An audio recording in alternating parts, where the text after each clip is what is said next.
Eleanor Finch, at 21 years of age, was a creature of Boston, but her soul had begun to wander. It was 1890, and the Finch family, once comfortable, was now perched precariously on the verge of genteel poverty. The mahogany was still polished in their narrow brick house on Beacon Hill, but the polish was thin, and the staff had been reduced to one overworked woman, Eleanor. Called Ellie by the few who were fond of her, felt the thinning of it all in her own prospects. She was tall, with quiet gray eyes and hair the color of damp sand, and she had the unfortunate habit of reading government reports instead of romance novels, while other young women of her class practiced their piano or their French. Ellie sat in her father's chilly study, tracing maps of the New Mexico territory with her finger. She read about mineral rights, territorial governance, and the endless, aching distances. These dry reports, penned by surveyors and soldiers, were, to her, scripts of liberation. She dreamt of a place where the sky was not sliced small by rooftops, a place where a woman's worth was not measured by the silence she kept or the suitor she secured. Boston, with its rigid virtues and suffocating parlors, felt like a velvet-lined coffin. Her cousins, the formidable Stratton sisters, saw her dreaming as just another symptom of her failure. They descended upon the Finch house for tea, smelling of expensive perfume and casual cruelty. Eleanor, dearest, Clara, the eldest, said, her voice dripping with false sympathy. Still hiding in your father's books, you will turn to dust before you turn a man's head. You know. Beatrice, the younger sister, giggled, a sound like breaking glass. They call her Virgin Ellie at the club. Did you know it is quite the joke? 21 and never even been properly kissed.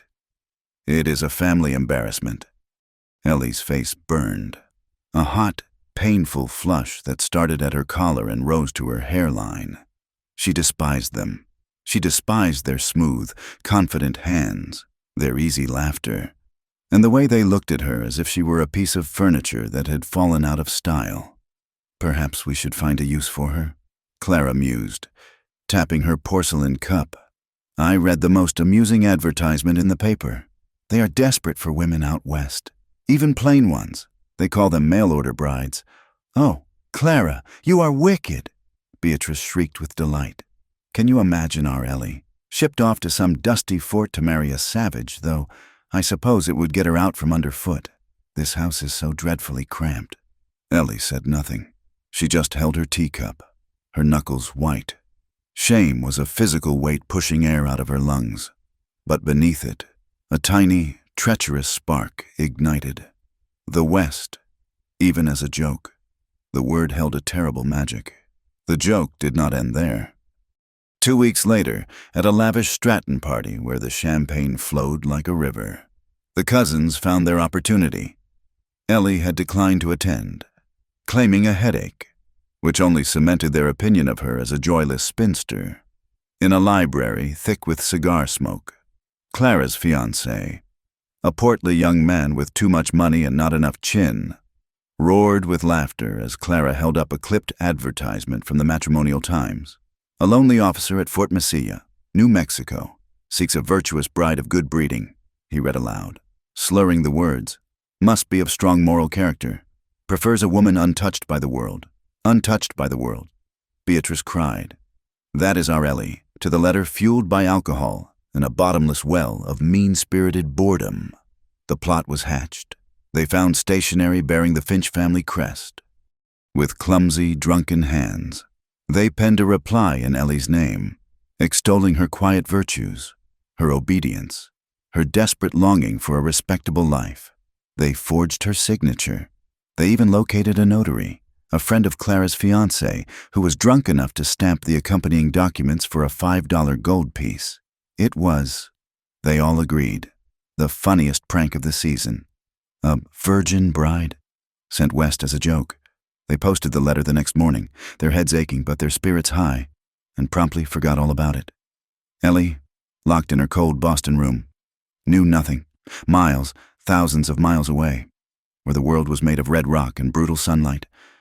Taji did not know her name. He would have called her Bilagana, the white person. He was a man of 28 years, a Navajo warrior who now wore the blue coat of a United States Army scout, a coat that felt like a betrayal every time he buttoned it. His people called him Tazai, the turkey, but the soldiers, unable to pronounce his name, called him Ash for the dark, watchful quality of his eyes. He was riding point, leading a platoon of cavalrymen through a narrow canyon. The air was still, hot, and smelled of dust and juniper. He held up a hand, his body tensing. The soldiers behind him, young, pale men from places like Ohio and New York, halted their horses, their leather creaking.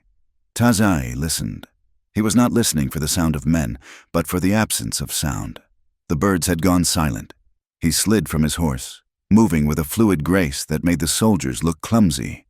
He pointed to the ridge above. "They are there," he said, his voice low. "Young ones, maybe 4, maybe 5, waiting." The lieutenant, a man barely older than Ellie, spat into the dust. "Hot-blooded bucks looking for a fight. Well, let us give it to them." "No," Tazai said. The word was flat, final. "They are foolish. They seek honor, but they will only find death. Your death or theirs. It is pointless. We go around." He hated this. He hated the itchy blue wool on his skin.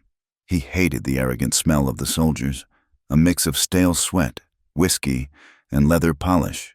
And he hated the young men of his own blood, the Dain, who were too full of fire to see the trap closing around their lands.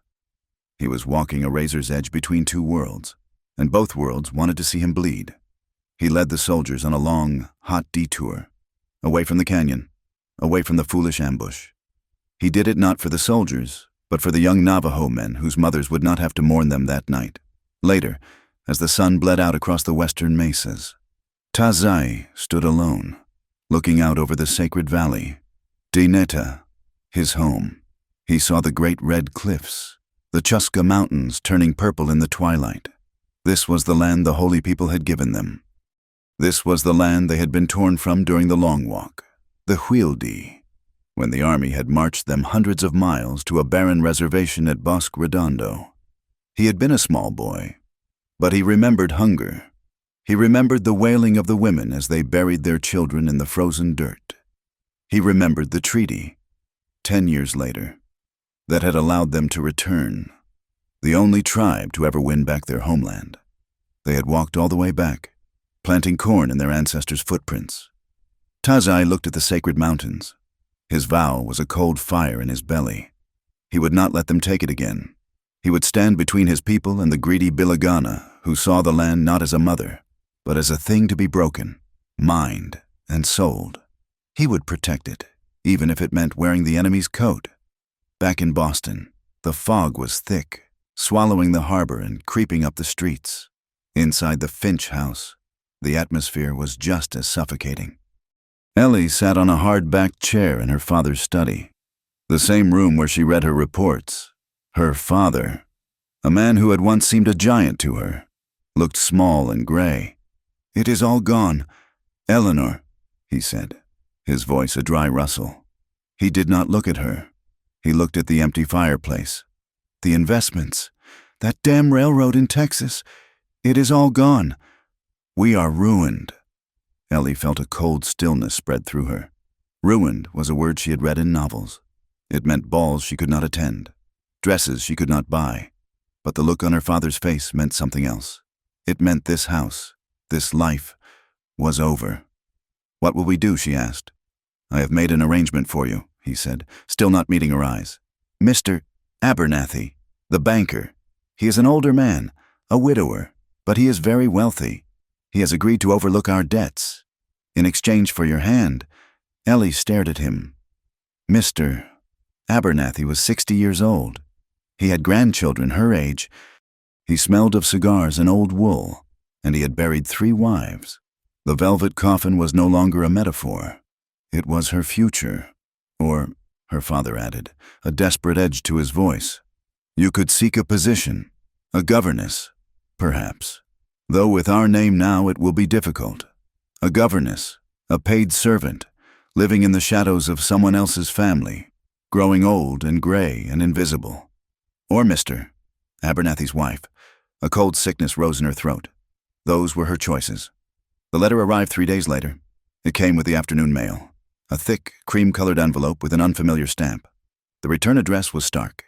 Captain Silas Harlan, Fort Mesilla, New Mexico Territory. She opened it with trembling fingers. The handwriting inside was bold and black, full of confident loops. It was not a long letter. My dearest Miss Finch, though we have not been formally introduced, I have been made aware of your singular virtues and good breeding by your family, who have spoken of you in the highest terms. I am a man of the frontier, a soldier in service to this great nation, and I seek an honorable wife to build a life within this new land. I am a man of simple needs but of significant means. I can promise you a life of dignity and respect, if you are the woman of strong moral character I believe you to be. I humbly ask for your hand. A prepaid train ticket will be forwarded upon my receipt of your acceptance. I await your reply with great anticipation. Your most obedient servant. Captain Silas Harlan. Ellie read it once. She read it twice. Her heart was hammering so hard she felt it in her teeth. A captain. A soldier. New Mexico. The words from her reports. It was insane. It was terrifying. And it was an escape. A third door, one she had never imagined, had just appeared in the wall of her prison. She brought the letter to her father. He read it, his brow furrowed. I do not understand this. Eleanor, a captain. We know no one in the territories. Her cousins, Clara and Beatrice, had arrived unannounced, ostensibly to offer condolences for the family's troubles. Clara snatched the letter from Mr. Finch's hand. Her eyes widened as she read, and then a slow, wicked smile spread across her face. Well, she said, passing it to Beatrice, who gasped and then burst into a fit of giggles. New Mexico, Beatrice squealed. Oh, Ellie, how adventurous, it is a sign from Providence, Clara declared, her voice booming with false sincerity. Here we are, wringing our hands over your future, and heaven provides an answer. A respectable captain. Think of it, Uncle, a way to solve Ellie's situation without costing you a penny. But a mail-order bride, her father whispered, the shame evident in his voice. It is not done. Nonsense, Clara said sharply. Desperate times. Uncle, Ellie is, after all, on the shelf. And this Mr. Abernathy is so very old. This Captain Harlan sounds strong, virile. It is the perfect solution. A cheap exit for a girl who has no other prospects. Ellie looked at the letter. She looked at her father's defeated face. She looked at the smirking, triumphant faces of her cousins, who were enjoying this far too much. They believed they were pushing her off a cliff. They thought they were disposing of her, sending her into a savage wasteland as the punchline to their cruel joke. She did not know they were the ones who had written the joke.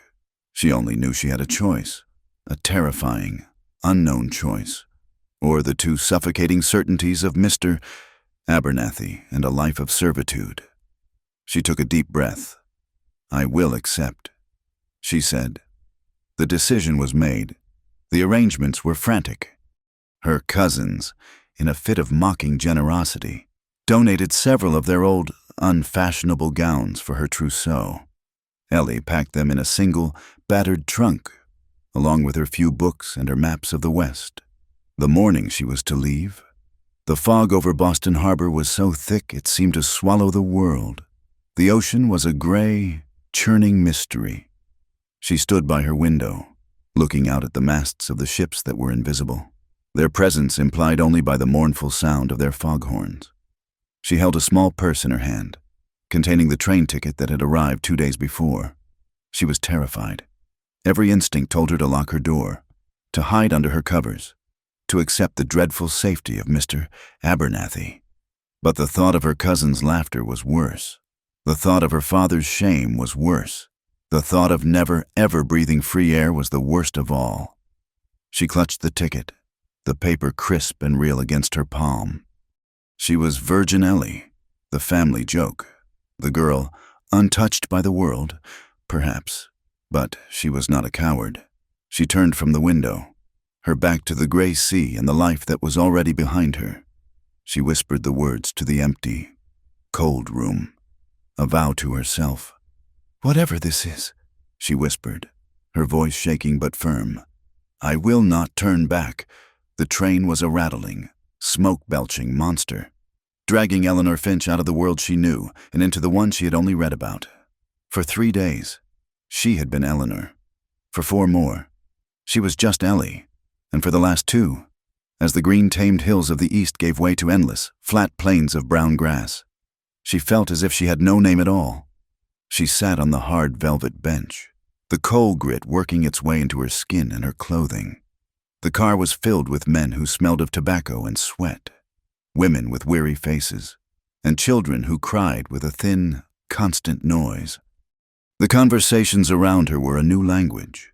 Men with wide hats and loud voices spoke of things that made her grip her small purse. They talked of Indian raids, of scalps taken and homesteads burned. They spoke of boom towns, where a man could dig a fortune in silver from the ground in one day and lose it on a single hand of cards by midnight. They mentioned cowboys, depicted not as the heroes of dime novels, but as rough, transient men. They whispered about painted ladies, prostitutes who ran the saloons, and outlaw gangs who robbed the very trains they were riding. Ellie's West, the one of maps and government reports, had been a place of clean lines and grand potential.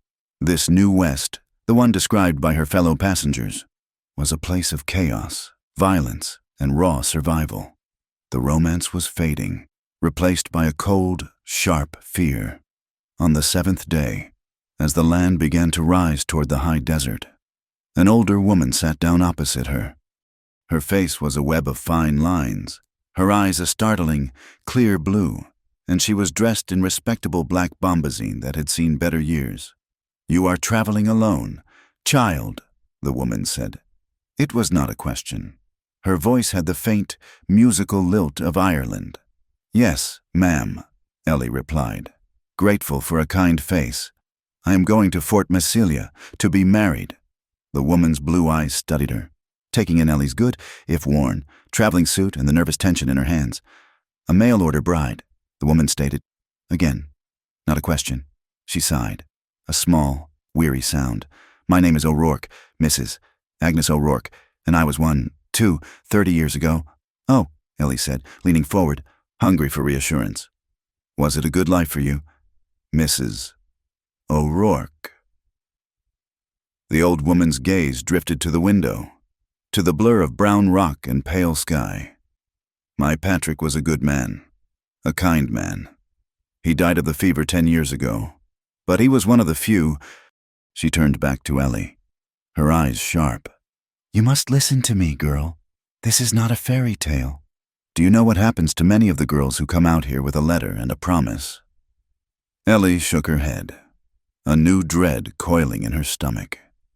"They are not met by husbands, child. They are met by men who call themselves agents, men who take their trunks and their last few dollars and put them to work.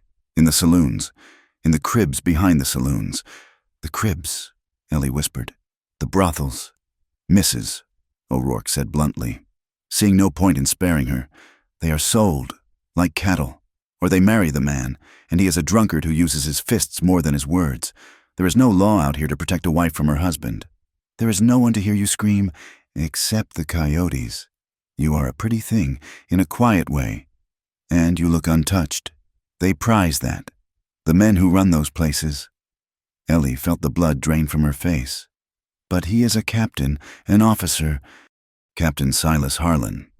He would not be a man of honor." "Mrs." O'Rourke's expression softened with pity. "A uniform does not make a man honorable. Dear, it just makes him harder to fight. I pray your captain is a good man, like my Patrick, but you keep your wits about you. Do not let anyone take your return ticket until you are sure of him. Do you understand?" Ellie nodded, but she could not speak.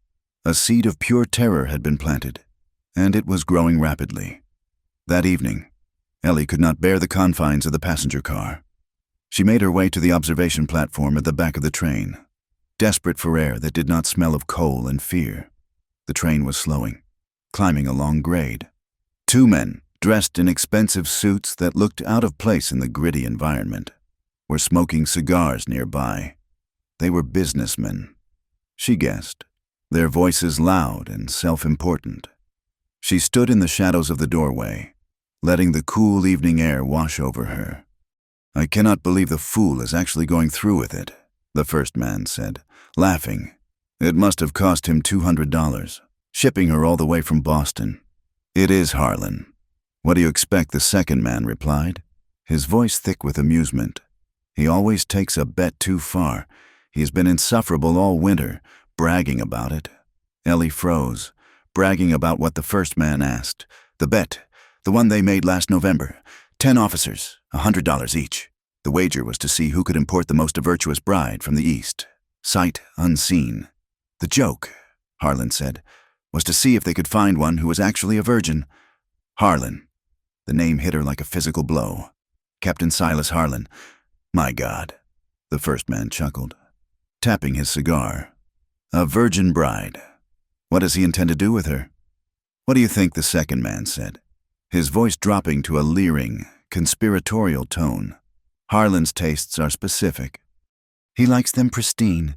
He said he would entertain her for a week, perhaps 2, and then, once she is properly broken into frontier life, he will sell her contract to the highest bidder at the hog ranch in town. He figures he will make his money back. And then some. Miners pay a fortune for an educated girl from the East." Ellie's stomach emptied itself over the railing. She retched. A violent, silent heave, clinging to the cold iron, her body shaking so hard she thought her bones would come apart. The men, hearing her, turned. "Madam, are you unwell?" one asked, his voice laced with annoyance rather than concern. Ellie could not answer. She stumbled back inside, pushing past them, her hand over her mouth. She locked herself in the tiny, foul-smelling ladies' retiring room and collapsed onto the floor. It was all there, a perfect, horrifying picture. Her cousins, drunk and laughing. The forged signature. The flowery, absurd letter promising a life of dignity. "I have been made aware of your singular virtues. A woman untouched by the world." It was not a proposal. It was an invoice. She was the punchline to a drunken joke, the prize in a vulgar bet. She tried to think. Could she go back?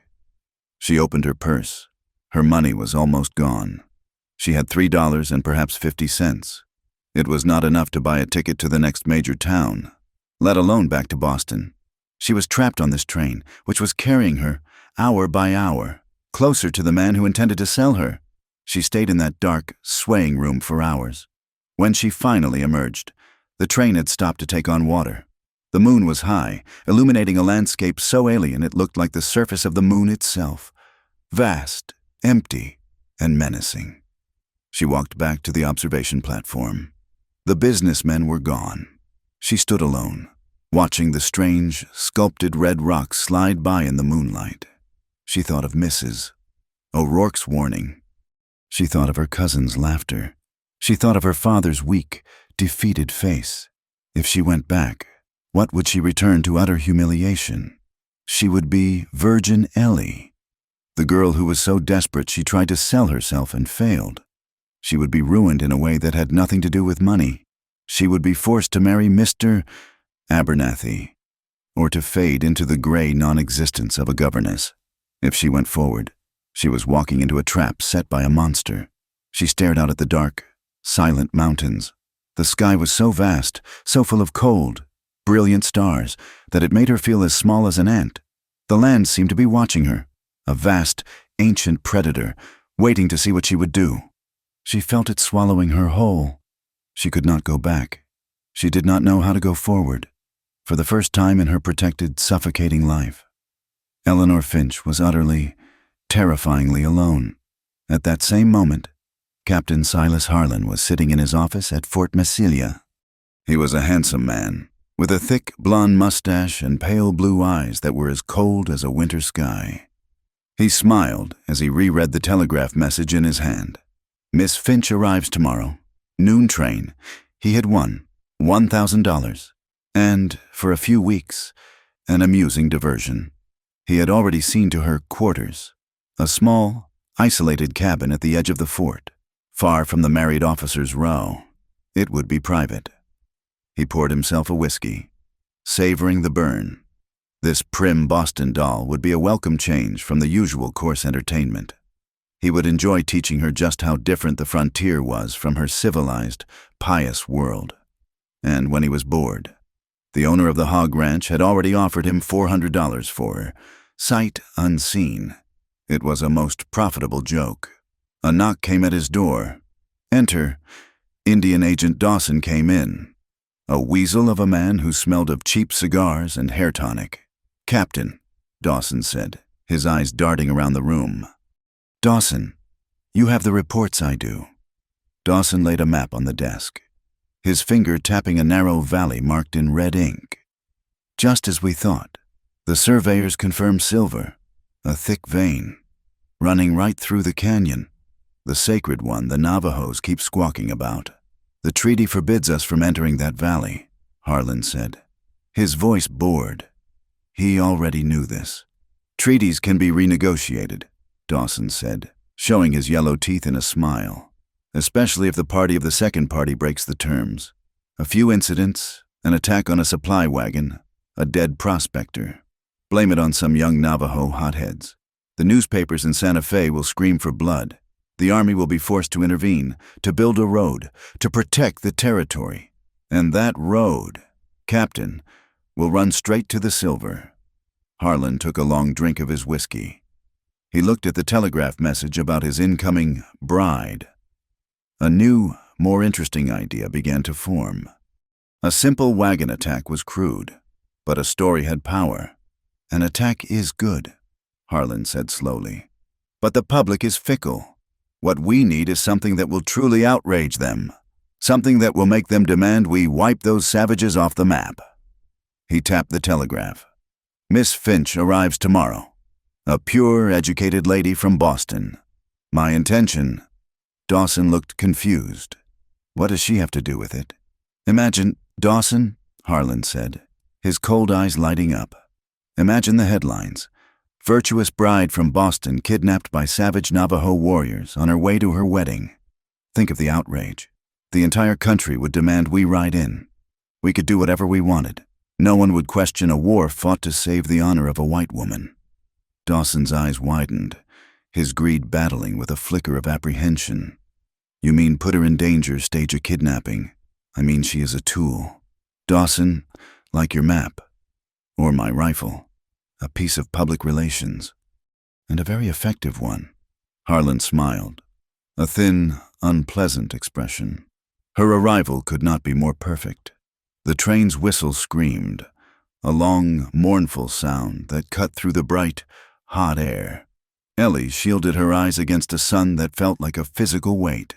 The train hissed to a stop. "Las Cruces Station," the conductor yelled. "End of the line.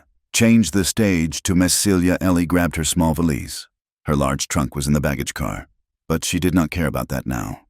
She stepped down from the car, her feet hitting not a platform, but dusty, sun-baked dirt. The world was vast. The sky was an immense, aching blue, so big it made her feel dizzy. Mountains, bare and brown and jagged, ringed the horizon. The station was just a wooden shack, shimmering in the heat. No one was there. There was no brass band, no welcoming committee, no kind face. Captain Silas Harlan was not there to greet his bride. There were only a few soldiers, leaning against the shady side of the shack. They were unshaven, their blue uniforms stained with sweat and tobacco. They stopped talking as she stepped onto the dust. They looked at her, their eyes raking over her from her dusty hat to her scuffed boots. They looked at her the way a man looks at a horse he is thinking of buying, or a piece of meat he is thinking of eating. One of them nudged the other, and a slow, knowing smirk spread across his face. Well, he said, his voice a low drawl that carried in the hot, still air. "Look what the train just spat out. That must be her. That must be the captain's joke from Boston." A rough-hewn wagon, pulled by two bony mules, was the only welcome Ellie received. The soldier who drove it did not speak to her. He merely grunted and threw her trunk into the back, the wood cracking under the force. Ellie climbed onto the hard wooden bench, her valise on her lap. The ride from the station to the fort was only a mile. but it was the longest mile of her life. The soldiers who had watched her arrive followed on horseback, their crude comments and laughter drifting to her in the hot, dusty air. Fort Mesilla was not the gallant outpost of her imagination. It was a sprawling, chaotic collection of adobe buildings and rough timber barracks, enclosed by a low, crumbling mud wall. A United States flag hung limply on a tall pole, its colors bleached by the relentless sun. The place smelled of dust, unwashed bodies, animals, and stale whiskey. Everywhere she looked, she saw soldiers, their blue uniforms stained and rumpled. They moved with a lazy, bored insolence. A few gaunt women in faded calico dresses watched her pass, their eyes holding a mixture of pity and contempt. The wagon stopped in front of a larger building marked as the headquarters. One of the soldiers dismounted and disappeared inside. Moments later, the door opened, and Captain Silas Harlan stepped out. He was exactly as she had pictured, and 1,000 times worse. He was tall, blond, and immaculately dressed. His blue uniform was perfectly pressed, his boots polished to a mirror shine, his mustache impeccably waxed. He looked like a painting of a soldier, a stark, clean figure against the filth and dust of the fort. He smiled, a wide, white smile that did not, for a second, touch the cold calculation in his pale blue eyes. "Miss Finch," he boomed, his voice full of false, welcoming cheer. He walked to the wagon and offered his hand to help her down. His grip was firm, dry, and cold. "Welcome to Fort Mesilla. I must apologize profusely for not meeting you at the station. A matter of territorial security required my urgent attention." Ellie let him help her down, her body rigid. She knew he was lying. She could feel the eyes of every soldier on the parade ground fixed on her. She was the new entertainment. "You must be exhausted from your journey," Harlan continued, his smile never wavering. He tucked her hand into the crook of his arm, a gesture of possession, not courtesy. He led her into the headquarters, into his office. The office was clean, masculine, and smelled of leather and cigar smoke. A large map of the territory covered one wall.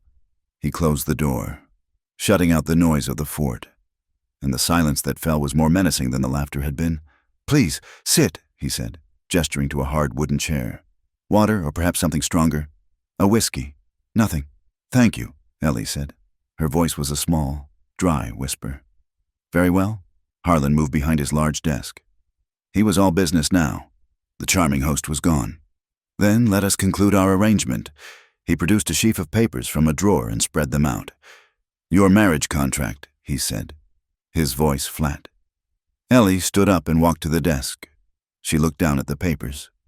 And there it was, her name, Eleanor Finch, signed in a looping, unfamiliar hand. It was a forgery and a clumsy one. She saw the date, the night of the Stratton party. She saw the seal of the drunken notary, a friend of Clara's fiancé. It was all real. "This is not my signature," she said, her voice shaking but clear. "I did not write this. I did not agree to this." Harlan leaned back in his chair, steepling his fingers. He looked at her with a kind of detached amusement, as if she were a child who had just said something profoundly stupid. "Miss Finch," he said, his voice soft, "let us not play games." A joke was played, a rather expensive one. "I might add, your family, it seems, was quite desperate to be rid of you. They signed the papers. They accepted my money for your passage. You are here. You are, in effect, property. My property." "I am not property," Ellie whispered, her blood turning to ice. "Are you not?" Harlan's smile returned, but this time it was a thin, cruel line.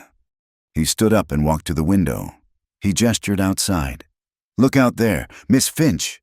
What do you see? You see desert, miles and miles of it. You see soldiers. You see savages. You have no money. You have no family. You have no one who knows you are here, and no one who cares. You are 1,000 miles from anything you recognize as law." He turned back to her. "You have two choices, and only two. The first is that you accept your situation. You will fulfill the terms of this contract. You will be my bride. You will be quiet. You will be obedient. And you will do exactly as I say. In return, I will provide you with food, Shelter and my protection. And the second choice she choked out. He pointed. His finger aimed past the barracks, toward a row of low, dilapidated shacks huddled near the town's main street. Ellie had seen them when she rode in, had seen painted women sitting in the doorways, their faces hard. The hog ranch, Harlan said simply. You can find work. The owner, Mr. Grober, is always looking for new talent, especially a girl with your breeding. You would be very popular with the miners. Of course, you would not last long, perhaps a year, 2 if you are lucky, before the disease gets you, or a drunken customer. But it is, nonetheless, a choice. Ellie stared at him, her body shaking with a violent, consuming hatred. He was a monster. He was a devil dressed in a clean blue suit. She had walked, with her own 2 feet, into a trap that had no exit. I will need time to think, she said, struggling to keep her voice from breaking. Excellent, Harlan said, as if she had just agreed to a dance. You will have the afternoon, and tonight you will join me for dinner in the officers' mess. It is important to keep up appearances. Do you not agree? He opened the door. A perfect gentleman once more. Corporal, show Miss Finch to her quarters. Her quarters were the small, isolated cabin he had arranged. It was one room, with a hard cot, a rickety table, and a single window. It was a cell. That evening, she was forced to put on one of the dresses her cousins had given her, a pale yellow muslin that made her look like a child. Harlan collected her, his hand once again on her arm, leading her to the officers' mess hall. The room was a cloud of smoke, noise, and the smell of roasted meat and spilled whiskey. 20 officers were crowded around a long table. When Ellie entered on Harlan's arm, a sudden, expectant silence fell, and then, a moment later, a wave of cheers and pounding fists on the table. A toast, one major yelled, his face red with drink. To the captain, and his new acquisition. To the pride of Boston, another shouted. Ellie was seated next to Harlan, a piece of meat on display. She kept her eyes on her plate, her face burning. The men around her laughed and drank, their voices growing louder and their jokes more crude. They were not speaking to her, but about her, as if she were not there. Tell us, Harlan, a young lieutenant slurred. Is she as virtuous as the advertisement promised? $100 wager says she is. Another man called out. I will take that bet, the lieutenant replied. No woman comes this far without a few miles on her. Harlan laughed. A short, sharp bark, he said. Gentlemen, that is for me to know, and for you to envy. Ellie felt a tear of pure, hot humiliation slide down her cheek. She angrily wiped it away. She was trapped in a cage of leering, powerful men, and the man who held the key was the most predatory of them all. At that same hour, a different man rode into Fort Mesilla, not through the main gate, but through a smaller entrance near the stables. Tajiai moved with a quiet, economical grace, his body at one with the horse he rode. He wore the blue jacket of a scout, but his long, dark hair was bound at his neck with a simple leather thong, and a Navajo knife was sheathed at his belt. He dismounted and went directly to the headquarters. He did not ask permission. He walked straight into the office of Harlan. A startled orderly tried to stop him, but Tajiai ignored him. Harlan was not there. He was at the mess hall, displaying his prize. Tajiai waited. He did not sit. He stood by the wall map, his arms crossed, his face a mask of stone. When Harlan finally returned, well after 9 o'clock, his face was flushed with whiskey and triumph. He stopped short when he saw Tajiai. His good mood evaporated instantly. What is this? Harlan snapped. You do not barge into my office. Scout, your surveyors, Tajiai said, his voice low and flat. He spoke English perfectly, a fact he often concealed from men like Harlan. They are placing markers in the canyon, the one you call Red Jaw, the one my people call the Mother's Breath. We are mapping the territory. Ash, that is all. Harlan moved to his desk, annoyed by the interruption. It is treaty land, Tajiai stated. Our land. Not for maps, not for roads, not for the silver hunters who follow your surveyors. Your treaty, Harlan sneered, is a temporary agreement. Civilization must expand. Ash and your people must adapt or be moved aside. My orders are to secure this territory, and I will. You are a soldier, Tajai said, his voice dropping, a dangerous edge creeping into it. You gave your word. The bluecoats gave their word. You break it for rocks that shine. That is enough. Harlan slammed his hand on the desk. You are a hired scout. You are a tool. Nothing more. You will guide my men where I tell you, or I will have you thrown in the stockade for insubordination. Your contract gives me that right. Is that clear? Tajai's eyes were black and hot. He was caught. He was a tool. He was being paid by the army to watch the army prepare to steal his home. He held the captain's gaze for a long moment, a silent battle of wills. Then, without a word, Tajai turned and walked out of the office, his moccasins making no sound on the wooden floor. He walked across the dark parade ground, his anger a cold, hard knot in his gut. He passed the mess hall, where the drunken laughter was still spilling out into the night. He glanced through the open window. Drawn by the noise, he saw her. He saw Bilagana, a white woman from Boston. She was sitting at the table, pale as bone, surrounded by the shouting, laughing officers. Her hands were clenched in her lap, her shoulders hunched. He saw the track of a tear on her face.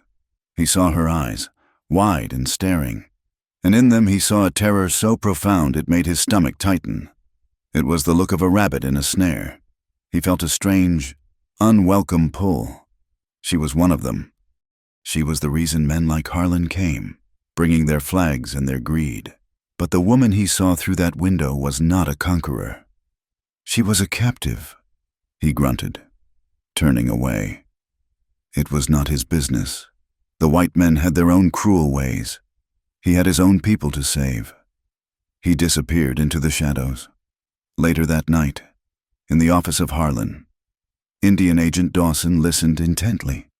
It is perfect, Harlan was saying, his voice low and excited.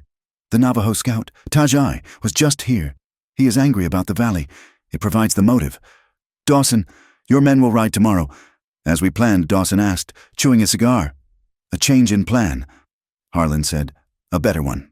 I will take the woman for a ride tomorrow morning. To see the country. You and 5 men, dressed as Navajo. You will attack us at the Red Jaw Pass. Navajo, not Apache. They must be blamed on the Navajo. It is their valley I want. You will attack. My escort will, of course, fight back bravely. And, in the confusion, the woman will be shot. Dawson stopped chewing. Shot dead a tragedy, Harlan said, his cold eyes gleaming. A bride from the east, murdered by savage Navajo warriors who resent our presence. It is the story we need. It will give me the excuse to march into that valley and build a fort. The newspapers will demand it. Washington will approve it. The woman, Miss Finch, will have served her purpose. You are a cold-blooded bastard. Harlan, Dawson said, a flicker of admiration in his voice. I'm a practical man. Dawson, see to it. I want your men painted and ready by 10 o'clock. The morning was bright and clear. Ellie had not slept. A soldier brought her a simple white dress, the one Harlan had selected. He said the captain would be there shortly. Ellie put it on, her fingers numb. She felt like she was dressing her own corpse. Harlan arrived, looking fresh and handsome.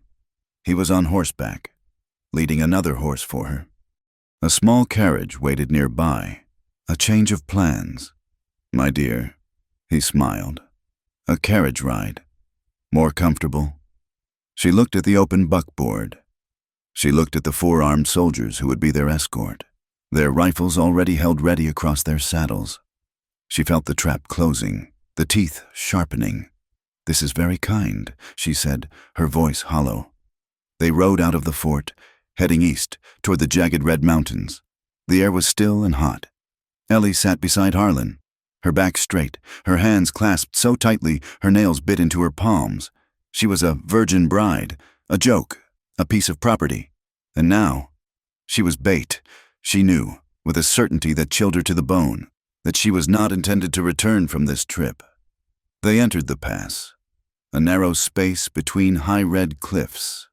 The silence was absolute, broken only by the clopping of the horse's hooves and the rattle of the wagon wheels.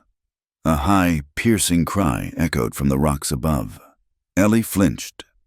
The attack was sudden and brutal. 6 riders, their bodies streaked with paint, feathers in their hair, burst from the rocks, firing rifles. Ambush, Harlan screamed. He drew his own pistol and fired. The soldiers of the escort returned fire, their actions looking frantic but their bullets aimed high, hitting nothing. It was a theater, a deadly, chaotic theater. Ellie screamed and crouched on the floorboards. The air was thick with smoke and the smell of gunpowder. One of the painted riders broke from the pack, galloping straight toward the carriage. He raised his rifle. Ellie looked into his eyes. They were not the eyes of a savage. They were blue. Harlan grabbed her arm. Down, he yelled, and with a powerful shove, he pushed her clean out of the moving carriage. She landed hard on the rocky ground. The air knocked from her lungs. She looked up, stunned. Harlan was shouting, his face a mask of false rage. The rider with the blue eyes had stopped his horse. He was leveling his rifle, aiming directly at her. A clear, defenseless target on the ground. A different sound cut through the chaos. A single, sharp crack from the ridge opposite. The rifle flew from the painted rider's hands. He screamed, clutching his shattered wrist. Ellie looked up. 3 more riders were on the ridge. They were not painted. They were dark-skinned, dressed in simple tunics, their long hair bound. They were Navajo, and at their lead, his face grim, was Tajai. Tajai and his men had been tracking Dawson's party since dawn, knowing they were not Navajo, knowing they spelled trouble. He saw the cavalry boots on the attackers. He heard the one he shot scream in perfect, unaccented English. It was a setup. The battle became real. The men with Tajai were firing with deadly accuracy. Harlan's hired guns, surprised by a real enemy. Panicked. Harlan saw it all falling apart. He saw Ellie, still alive. He bellowed at one of his own escort soldiers. "Kill her! Kill the witness!" The soldier, confused but obedient, turned his rifle toward Ellie, who was scrambling to her feet. Tajai saw the rifle swing toward her. He was closer. He drove his heels into his horse's flanks. The animal surged forward, in one fluid, powerful motion. He leaned low from the saddle, his arm wrapping around Ellie's waist. He pulled her up, lifting her from the ground as if she weighed nothing, and seated her in front of him. A bullet snapped through the air where her head had been a second before. Tajai wheeled his horse, shielding her body with his own. He kicked the horse again, not back toward the fort, but away, scrambling up a narrow game trail, disappearing into the cover of the red rocks, leaving the chaos and the trap behind. Ellie clung to him, her face buried against a chest that was hard as iron. She was choking on dust and terror, but she was alive. She had been thrown away by one man and saved by another. Her life, which had been a joke, had just become a war. The horse scrambled up the rock face, its hooves striking sparks from the stone. Ellie clung to the man holding her, her eyes squeezed shut, her face pressed against the hard muscle of his back. The white dress she had been forced to wear was a mockery, a beacon against the red rock. Bullets whined past them, chipping stone near her head. He was not a large man, but he felt as though he were carved from the earth itself. He held her with one arm, his grip like a steel band around her waist, while his other hand guided the horse up a path that was not a path at all, just a crack in the canyon wall. Behind them, the sounds of the skirmish grew confused, the shouts and gunfire echoing in the narrow pass. Tajai felt the woman trembling against him. She was a complication he did not need. He had seen the setup, the blue-eyed Bilagana in paint, the soldiers firing high. He had seen Harlan push her from the carriage, and he had seen the other soldier take aim. He had acted on an instinct he did not fully understand, an impulse to disrupt the white man's cruel theater. Now, he had the evidence, he had the witness, and she weighed almost nothing. His 2 companions, young warriors who had ridden with him, understood. They split off, heading in different directions, dragging branches behind their horses to obscure the tracks, drawing the pursuit away. Tagier did not slow down. He pushed the horse for nearly an hour, climbing higher into the maze of mesas, until the sounds of the fight were swallowed by the vast, hot silence of the high desert. He finally stopped in a shallow washout, a place hidden from above by a high overhang of sandstone. He slid from the horse and, with no ceremony, half dropped and half lifted her to the ground. Her legs buckled, and she sat hard in the dust, breathing in great, sobbing gasps. He stood over her, his face dark and unreadable. His anger was a palpable thing, a dry heat radiating from him. Ellie looked up, terrified. This was the man from the fort, the Navajo scout, the savage her cousins had joked about. He had saved her, only to drag her into this wasteland. Why, he asked. His voice was a low growl. Ellie stared, uncomprehending. Why what? Why did he try to kill you? Tajai's eyes narrowed. He did not trust her. She was white. She was Harlan's woman. This was a game, and he had stumbled into the middle of it. You are his. He sent it to you. I saw you in the mess hall. And today, he pushed you from the wagon, and his own soldier tried to shoot you. This is a white man's trick I do not understand. He suspected she was a decoy, a pawn in a game between Harlan and the other officers. Perhaps she had been promised to another. Perhaps she was a spy. I am not. His, Ellie cried, her voice cracking. The terror of the last 24 hours, the humiliation, the fear, it all broke open. I am not his, I am a joke. That is all I am. He watched her, his expression unchanged. As the story spilled out of her, she told him everything. She told him about Boston, about her cousins, about the drunken party and the forged signature. She told him they called her Virgin Ellie and sent her west to get rid of her. She told him about the train, about the businessmen laughing, about the wager, a bet. She wept, wiping dust and tears from her face with a shaking hand. They were betting on whether I was untouched. He won, Captain Harlan. He won $1,000. And then he was going to sell me. To the hog ranch. He told me I had two choices, be his bride, or be a whore. Tagiai's stony expression did not change, but his eyes grew colder. He had seen the cruelty of the white men, but this was a sickness. He did not push me to save me. She choked out. He pushed me to be killed. He wanted me dead. He dressed me in this white dress like a sacrifice. He wanted me shot, so he could blame you. Tagiai connected her words to what he had seen. The blue-eyed man in paint, the soldier aiming, her face in the mess hall, the look of a trapped animal. It all made a terrible, twisted kind of sense. The valley, he said. It was not a question. She looked up, startled. Yes. How did you know the men on the train said Harlan wanted a valley? And the other man, Dawson, said something about silver. He was going to use my death, to start a war, to take your valley. Tagiai nodded slowly. She was not a conspirator. She was not a decoy. She was, like his own people, just another thing for Harlan to use and discard. He will not stop, Tagiai said, his voice flat. He looked south, in the direction of the fort. He will send riders. He will send the bugle, as if summoned. The faint, thin sound of a cavalry charge call echoed miles away. He is not telling them to rescue you. He is telling them to hunt you, and me. The reality of her situation settled on Ellie, heavier than the heat. He will say you kidnapped me, that you turned traitor. I am Navajo. To him, I was always a traitor. Tagiai turned his attention to his horse, checking its legs. He wants you dead. You are the only one who knows the ambush was fake. You are the witness, and you, Ellie said, her voice small, you are a witness too. He will hunt us both. A temporary, fragile alliance formed in the silence of the washout. They were bound by the man who wanted them both dead. What do we do? Ellie asked. She hated how weak she sounded. Tagiai pulled a canteen from his saddle. We survive. He looked at her, his gaze practical, assessing. Harlan wants the valley.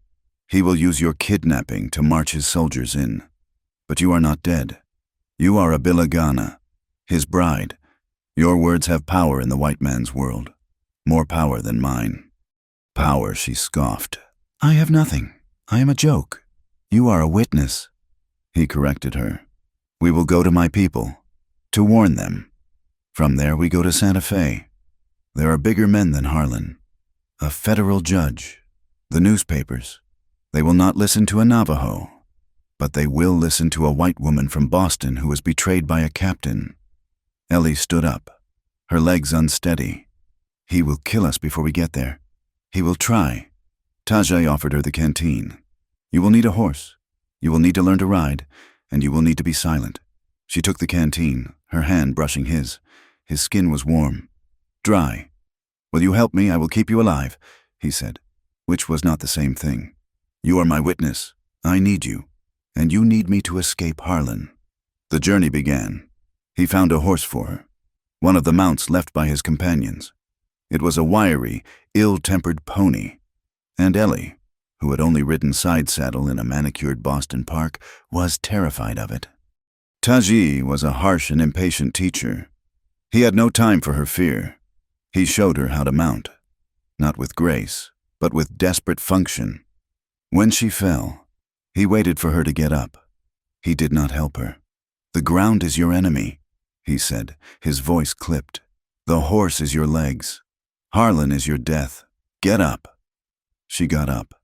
They traveled for 2 days, moving across a high desert that was beautiful and terrible. It was a world of red rock spires, sparse juniper trees, and a sky that went on forever. It was nothing like her maps. Her maps had not included the thirst, or the sun that felt like a hot iron on her skin, or the cold that seeped into her bones the moment the sun disappeared. He taught her survival in curt, simple sentences. He showed her how to wrap her head in a strip of cloth torn from her petticoat to ward off the sun. He showed her how to conserve water, stopping her hand when she raised the canteen for a greedy gulp. 1 sip, he commanded, not for thirst, for life. On the 3rd day, the sky turned a sickly yellow. The wind began to moan, a low, rising wail that came from everywhere at once. A storm, Taji Yai said.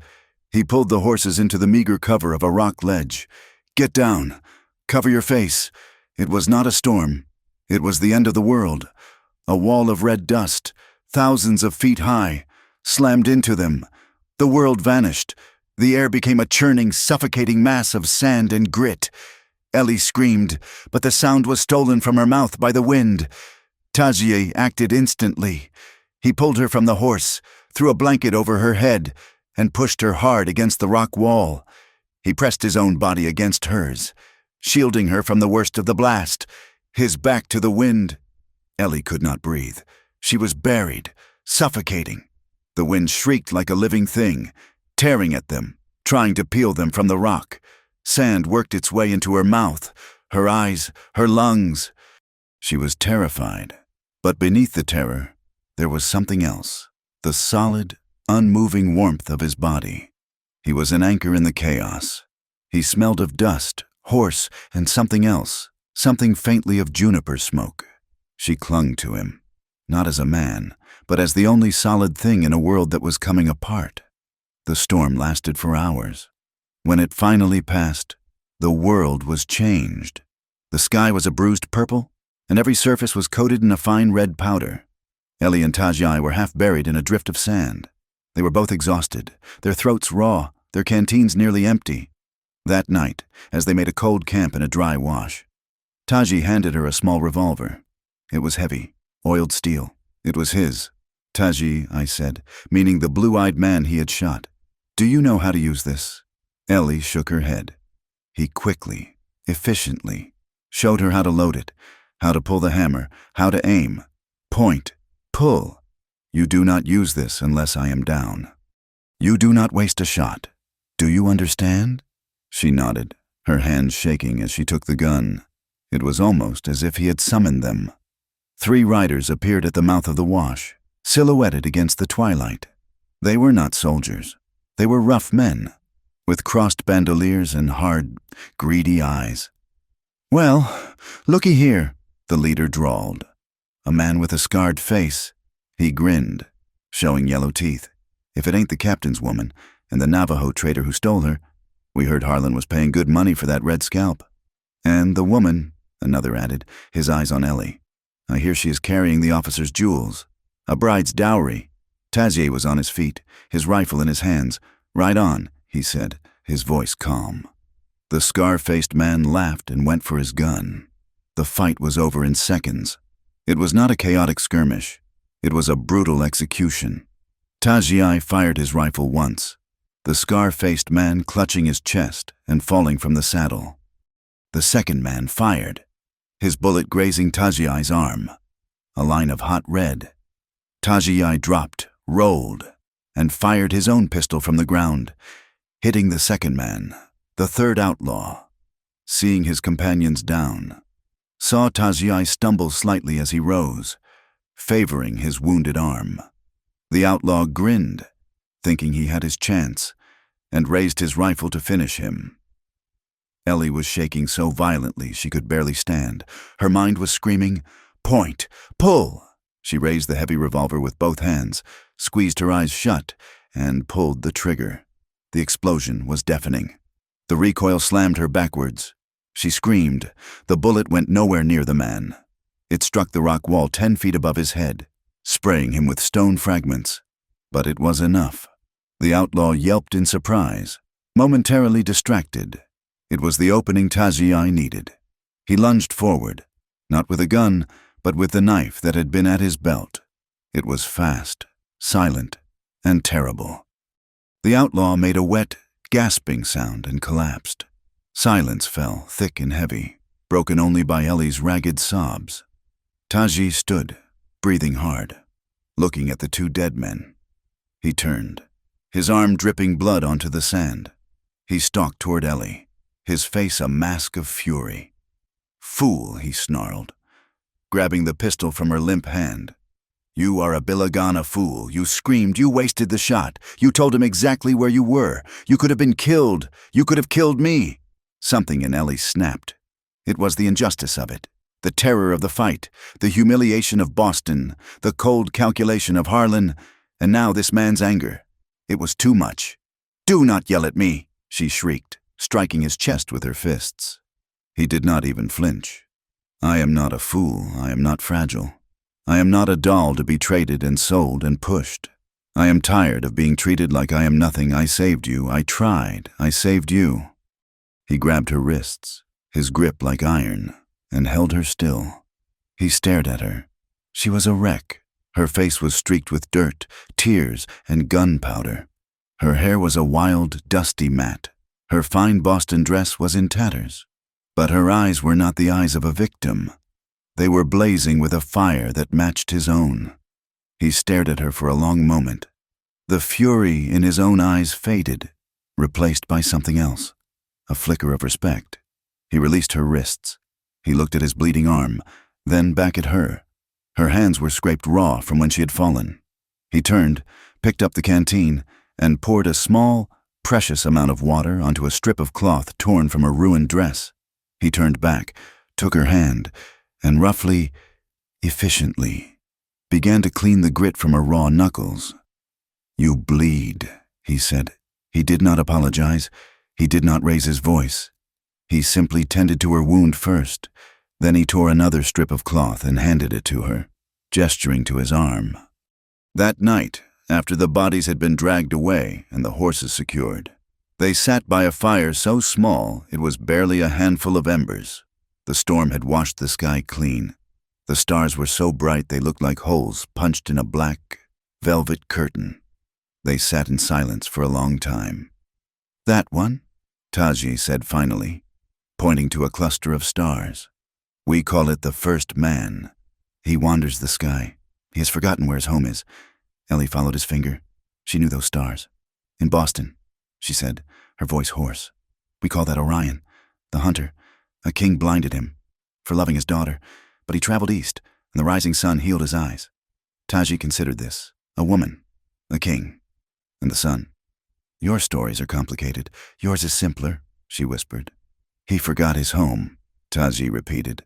"That is all that matters." Ellie looked up at the vast, silent sky. She thought of the stories she knew, of Greek gods and heroes. He thought of the holy people who had placed the stars. They were two people from two worlds that did not and could not understand each other. But they sat under the same sky, sharing a language of loneliness, of hunters, and of people who had lost their way home. They traveled for another day, moving away from the flat, exposed desert and into a high country of piñón pine and juniper. The land began to feel older, more protective. Tajai stopped, pointing to a thin tendril of smoke rising from a cluster of low hills. "My family," he said. It was not a camp.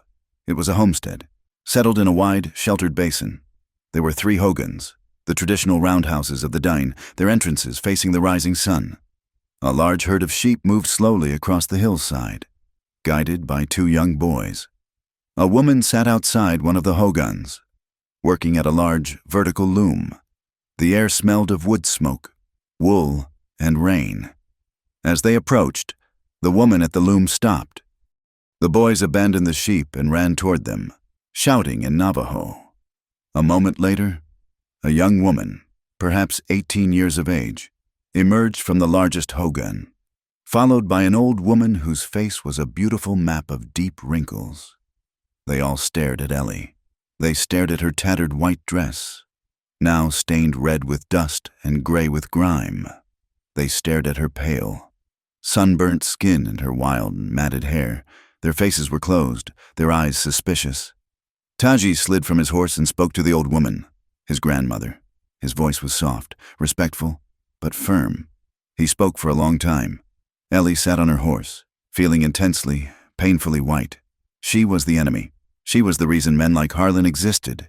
She was the Bilagana. The grandmother looked at Ellie, her black eyes sharp and assessing. She looked at Tajai, then back to Ellie. Finally, she nodded, a short, curt gesture. She said something to the younger woman, who disappeared into the hogan. "You are safe here," Tajai said to Ellie. "For now. This is my sister, Nijoni. This is my grandmother. She does not welcome what you bring, but you are under my protection." Nijoni returned. She held out a bundle of dark cloth, a woven wool blanket, and a simple, dark blue tunic.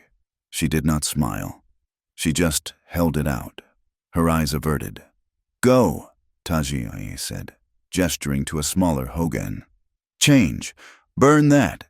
He pointed to her white dress with open disdain. It was the dress of the man who hunted them. For the next few days, Ellie lived in a state of suspended reality. She was a ghost in this family's life. The grandmother ignored her. Nijoni watched her with wary curiosity. The young boys, Tajai's nephews, found her fascinating and ridiculous. She was useless, and she knew it. Boston had not prepared her for this. She had been taught to pour tea, to arrange flowers, to converse in low, polite tones. Here, life was a physical, constant labor. She tried to help Nijoni grind corn on a stone medite and produced only a handful of coarse, uneven meals. Her arms aching after 5 minutes, she tried to help herd the sheep, and her clumsy movements sent the animals scattering in panic, earning her a sharp reprimand in Navajo from the grandmother. She felt the shame of her cousin's joke return. Virgin Ellie, useless, in the way, but she did not stop trying. She could not weave, but she could card the raw wool, a simple, repetitive task that she sat and did for hours, her hands becoming rough and blistered. She could not cook, but she could haul water from the spring. She could not speak their language, but when one of the little boys cut his hand, she instinctively took the small tin of antiseptic salve from her valise, one of the few items she had salvaged, and gently cleaned the wound. The children began to follow her. They pointed at her pale hair, so different from their own shining black. They touched her locket, a small gold oval her mother had given her, and she opened it, showing them the tiny, faded portraits inside. She was, at least, a curiosity. On the 3rd evening, Ellie sat by the stream that cut through the basin, trying to wash the persistent red dust from her hair. It was hopeless. The water was cold, and she had no soap. Her hair felt like a stiff, oily rope. She heard a small sound and looked up. Najoni was standing there, holding a dried yucca root in her hand. The girl walked to the stream's edge and began to beat the root against a flat stone, working it into a soft, pulpy lather. She gestured for Ellie to kneel. Hesitantly, Ellie knelt at the bank. Najoni's hands were surprisingly strong. She worked the yucca lather into Ellie's scalp, scrubbing with a firm, impersonal rhythm. The shock of the cold water made Ellie gasp, but the feeling of clean, scouring pressure was a profound relief. It felt as though she were being washed clean of Boston, of Harlan, of the train, of the terror. Najoni rinsed her hair, pouring gourd after gourd of clear, cold water over her head. The red dust ran into the stream. "Your hair," Najoni said, her English soft and accented. "It is the color of dry grass." "Not pretty." Ellie flinched, the old insecurities rising. Najoni smiled. A quick, bright flash of white teeth. "But my brother, he looks at it." Ellie's face flushed hot, a blush that spread from her neck to her ears. "He does not," she whispered. "He looks," Najoni insisted, her eyes dancing with mischief. She began to braid Ellie's damp hair into two simple, tight plaits, Navajo style. "He watches you when you are not looking. Like a hawk watching a mouse he does not want to eat, but also does not want any other hawk to have." Ellie had no reply. She felt the tight pull of the braids against her scalp. It was the first time a woman had touched her with kindness, with uncomplicated intimacy. Since her mother had died, it was a small gesture, but it felt like acceptance. She was no longer just the white woman. She was, perhaps, becoming a person. Later, feeling more human in the simple tunic and with her clean, braided hair. Ellie returned to the camp. The sun was setting, painting the high clouds in shades of apricot and lavender. She heard men's voices coming from the main hogan. She saw Tazioi standing at the entrance with an older man, an elder of his clan who had arrived an hour before. She paused, hidden by the shadows. They were speaking in Navajo, their voices low and urgent. She could not understand the words, but the tone was one of deep disagreement. She heard Harlan's name, and Dawson's. She heard the word Wheeldie, the long walk, spoken with a bitterness that chilled her. The elder's voice was sharp, angry. He gestured to the east, toward the fort. Tajie's voice was lower, measured, but just as firm. He was arguing. She saw Najoni nearby, her face tight with worry. "What is it?" Ellie whispered. "Hastian Yazi, the elder." Najoni whispered back. "He says the Bilagana have broken the treaty. Again.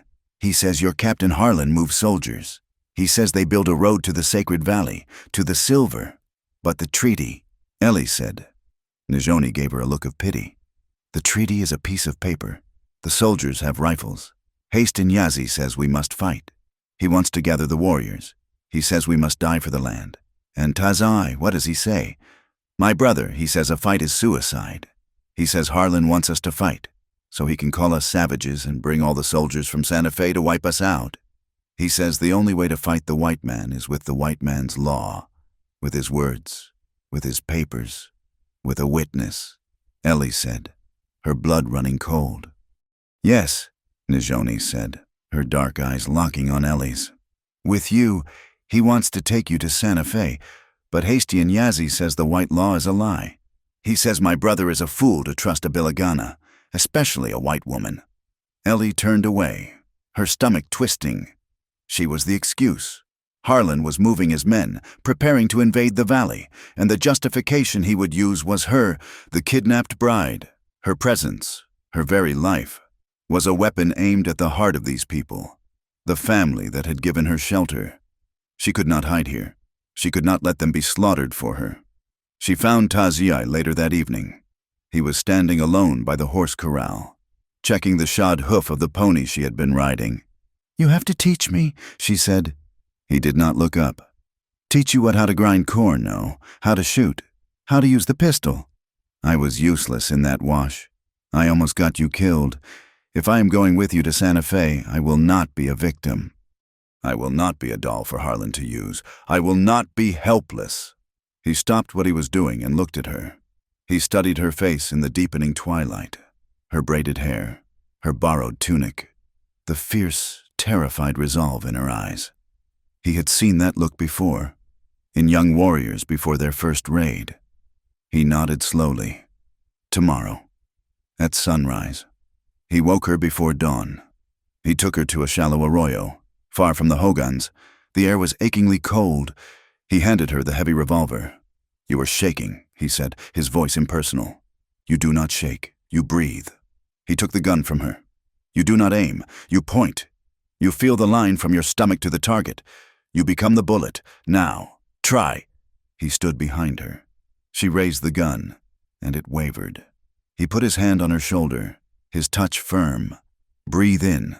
He put his other hand on her arm, steadying it. "Breathe out. Pull." The explosion shattered the morning silence. The bullet hit the dirt, 3 feet wide of the rock he had pointed to. Again. They practiced for an hour. He was a patient, demanding teacher. He stood so close she could feel the heat from his body in the cold air. She could smell the faint scent of juniper smoke that clung to him. She was acutely aware of him, of the hard line of his arm against her back, of his low voice in her ear. But his focus was absolute, his manner as detached as a blacksmith shaping iron. He took the knife from his belt. "The gun is loud. It tells everyone where you are. The knife is quiet. It is for survival." He stood in front of her. "He will grab you. Like this." He took her wrist. His grip was sudden, hard. Ellie flinched, her heart hammering. He was too close.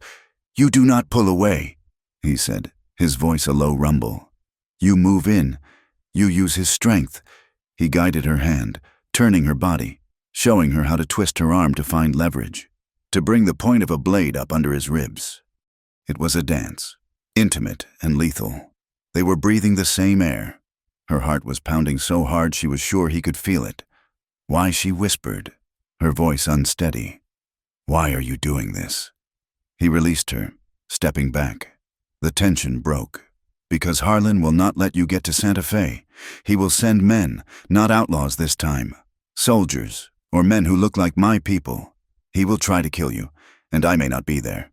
He looked away, toward the sacred mountains, glowing pink in the new sunlight. "You asked about the valley. Why does it matter?"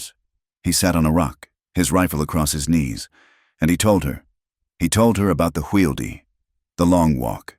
He spoke of a time, 30 years before, when the soldiers had come, when Kit Carson had burned their cornfields and their orchards, starving them out of their canyons. He told her of the forced march, 300 miles to Bosque Redondo, a flat, barren place in the desert.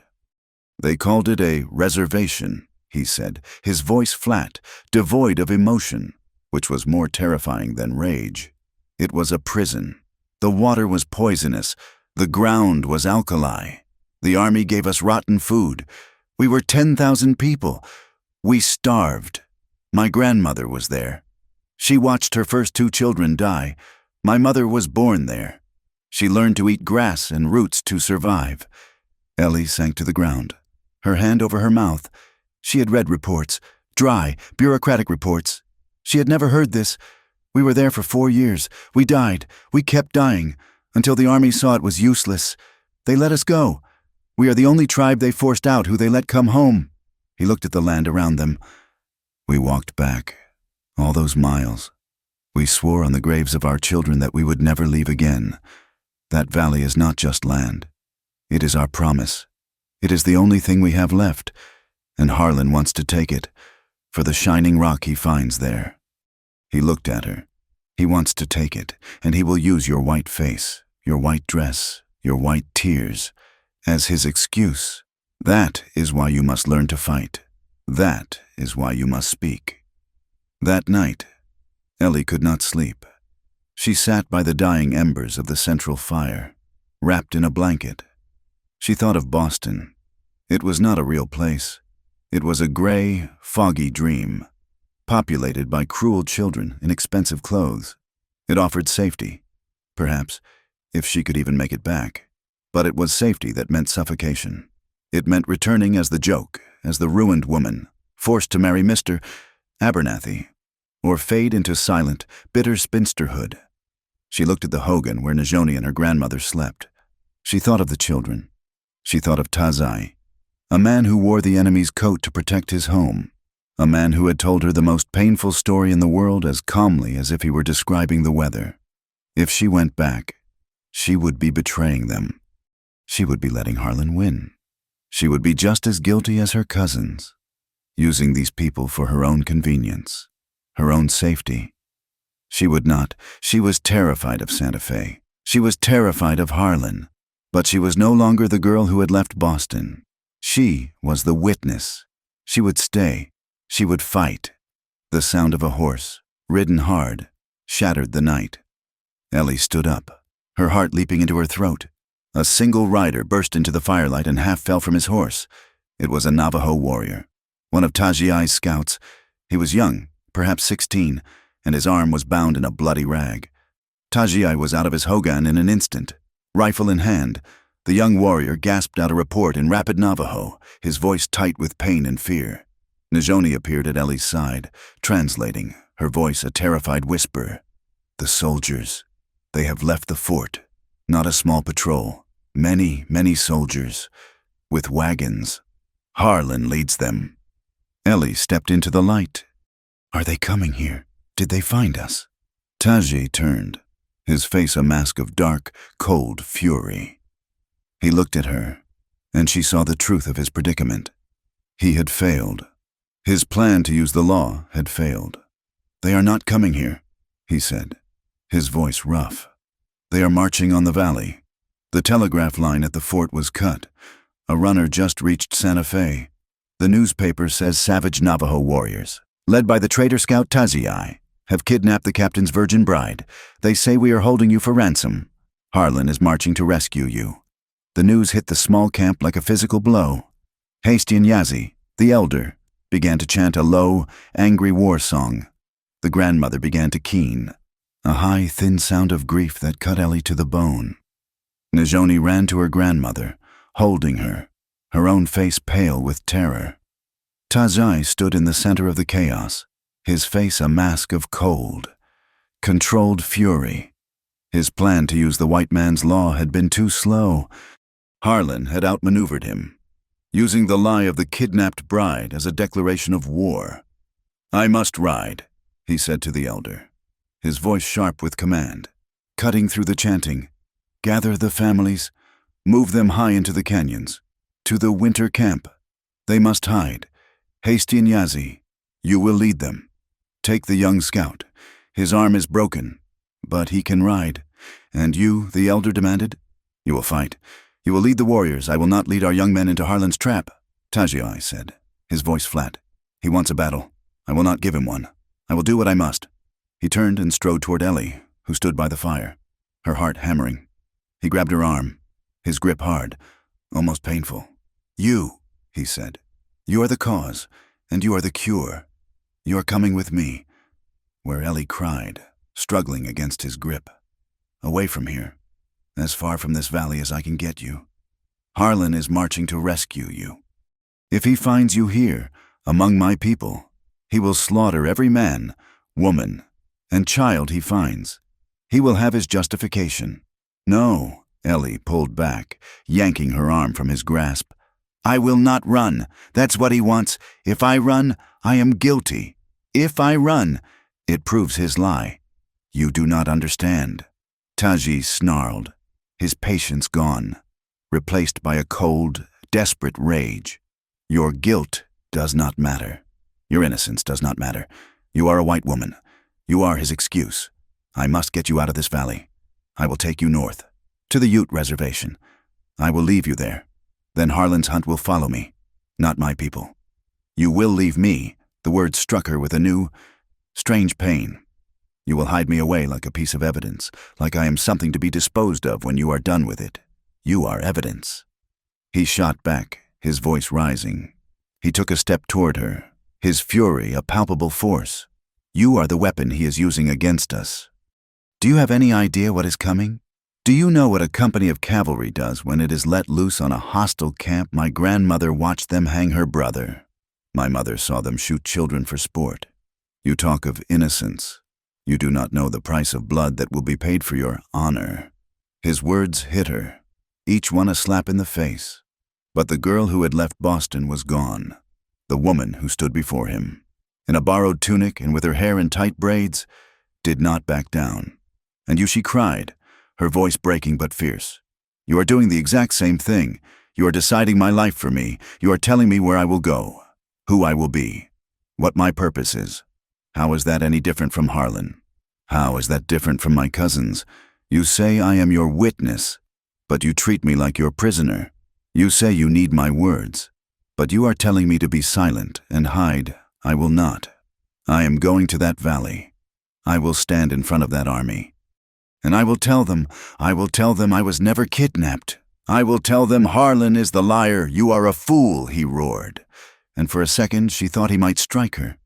"You will be dead before you speak 2 words. Harlan will have you shot and blame it on us. He will have his prize, and my people will be massacred. You will not. I will tie you to the horse if I must. You will come with me. Now." He turned to get a rope. Ellie did not move. She was trembling from head to toe, her heart shattered by his rage, by the truth in his words, and by the equal truth in hers. He saw her as a tool, a white woman's tool, to be used for the white man's law, or a liability to be hidden. He did not see her. She turned and ran. She did not run toward the wilderness. She ran into the small, dark hogan that had been her shelter. She fell onto the sleeping pallet, the rough wool blanket scratching her face, and she wept. She wept for the lies, for the cruelty, for the impossible, terrible choice. She wept for the man who had taught her to shoot, who had told her of the long walk, and who now looked at her with the same cold, practical fury as the man who hunted her. The camp was a flurry of desperate activity. She heard the bleating of the sheep being gathered, the low calls of the men, the weeping of the grandmother. She heard Tajai's voice, sharp and clear, giving orders. He was sending his family away. He was saving them, and he was preparing to force her to leave. 2. She lay there for what felt like hours. The sounds of the camp faded. The families had left. Moving into the high canyons, the only sound was the crackle of the central fire and the mournful sound of the wind. She got up. Her eyes were red and swollen, her face stiff with dried tears. She would not be tied to a horse. If he was forcing her to go, she would go by herself. She began to gather her few things, the small revolver, the knife he had given her, the canvas bag Najoni had packed with a little food, and a small blanket. She was preparing for her exile. The leather flap of the hogan was pushed aside. Taji stood there, a dark silhouette against the dying firelight outside. He walked into the small, round room. The air was close, smelling of wood smoke and dust. A tiny fire burned in the central pit, casting flickering, uncertain shadows. He looked at her red-rimmed eyes, at the small, pathetic bundle she was packing. He did not look angry anymore. He looked empty. He looked like the man he had described, the one wandering the sky, having forgotten his home. He was holding the knife and the revolver she had left by the fire pit. He walked to her and did not hand them to her. He placed them, very gently, on the blanket at her feet. "They are yours," he said. His voice was low, rough with an exhaustion that went deeper than his bones.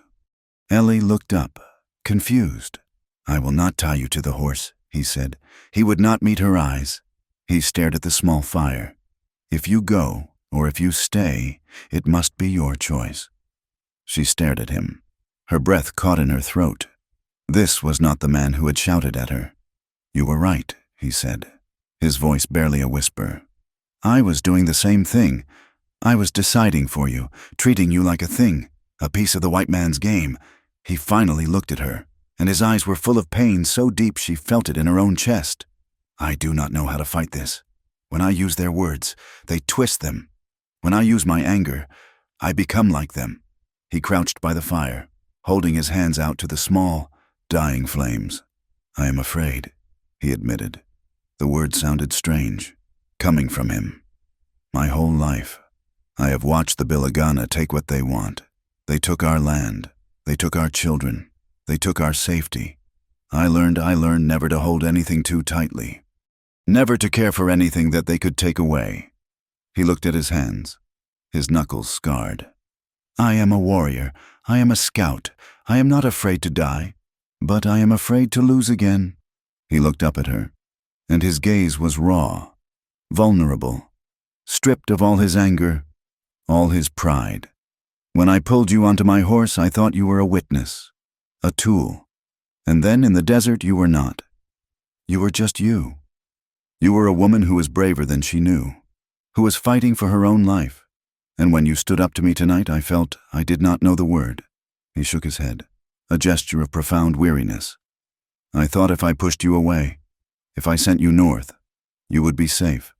And I would be safe too, because Harlan could not use you, and I would not. I would not have to watch them kill you. I would not have to add you to the list of things the white world has taken from me. It was a coward's choice. Ellie felt her own tears, which she thought were gone, well up again. But they were not tears of fear or humiliation. They were tears for him. She took a step toward him. He did not move. She took another, until she was standing over him, by the small fire. The West has taken too much from you, she said, her voice soft but fierce. Your land, your family, your peace. I will not be another wound. Taji, I will not be another ghost that you have to carry. She knelt in front of him, on the hard-packed dirt floor. I am not a tool, I am not a victim, and I am not a ghost. I am just Ellie. And I am staying.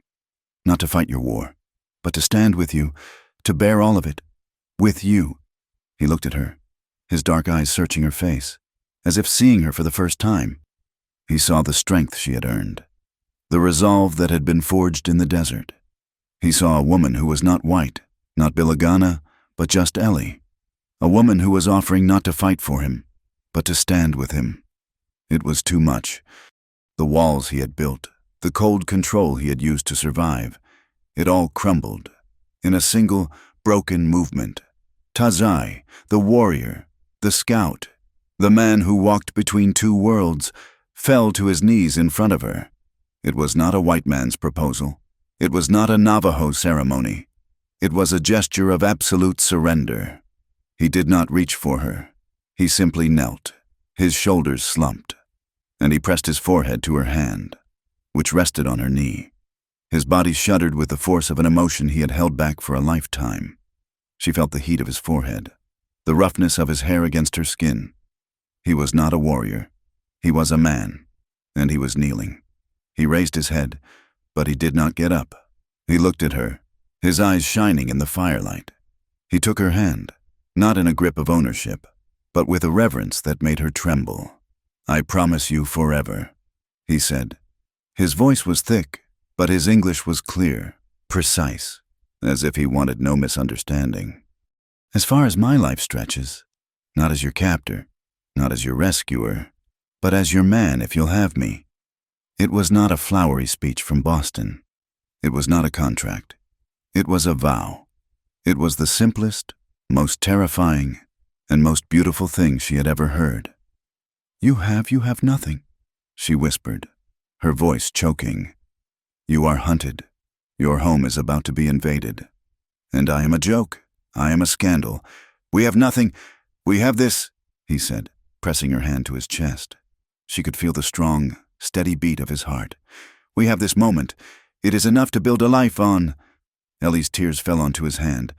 She used her free hand to touch his face, her fingers tracing the hard line of his cheek.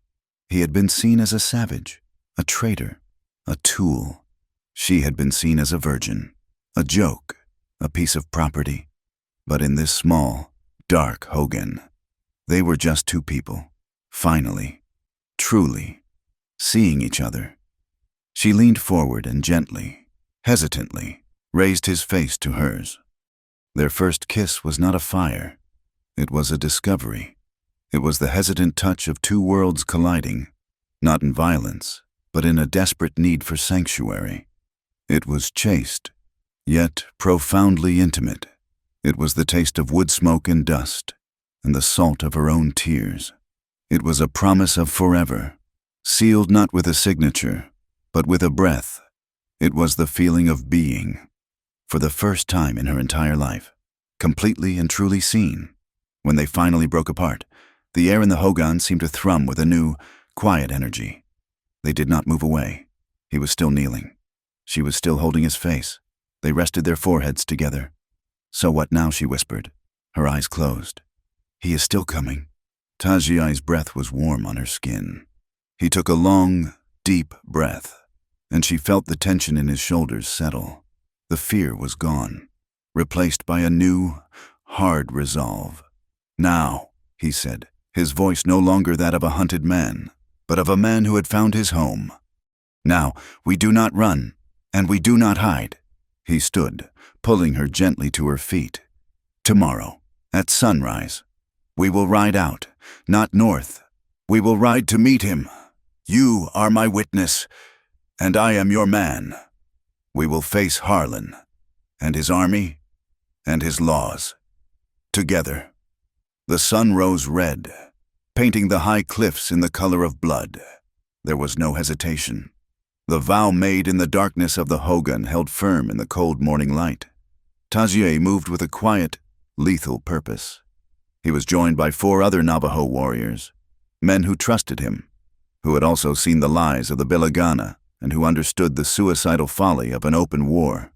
They were not riding to fight an army. They were riding to cut the head from the snake. Ellie rode with them. She was no longer a passenger. She wore the dark tunic Najoni had given her hair still in the tight braids. The heavy pistol Tajiai had given her was secure at her waist, the small bag of powder and shot tucked in her saddlebag.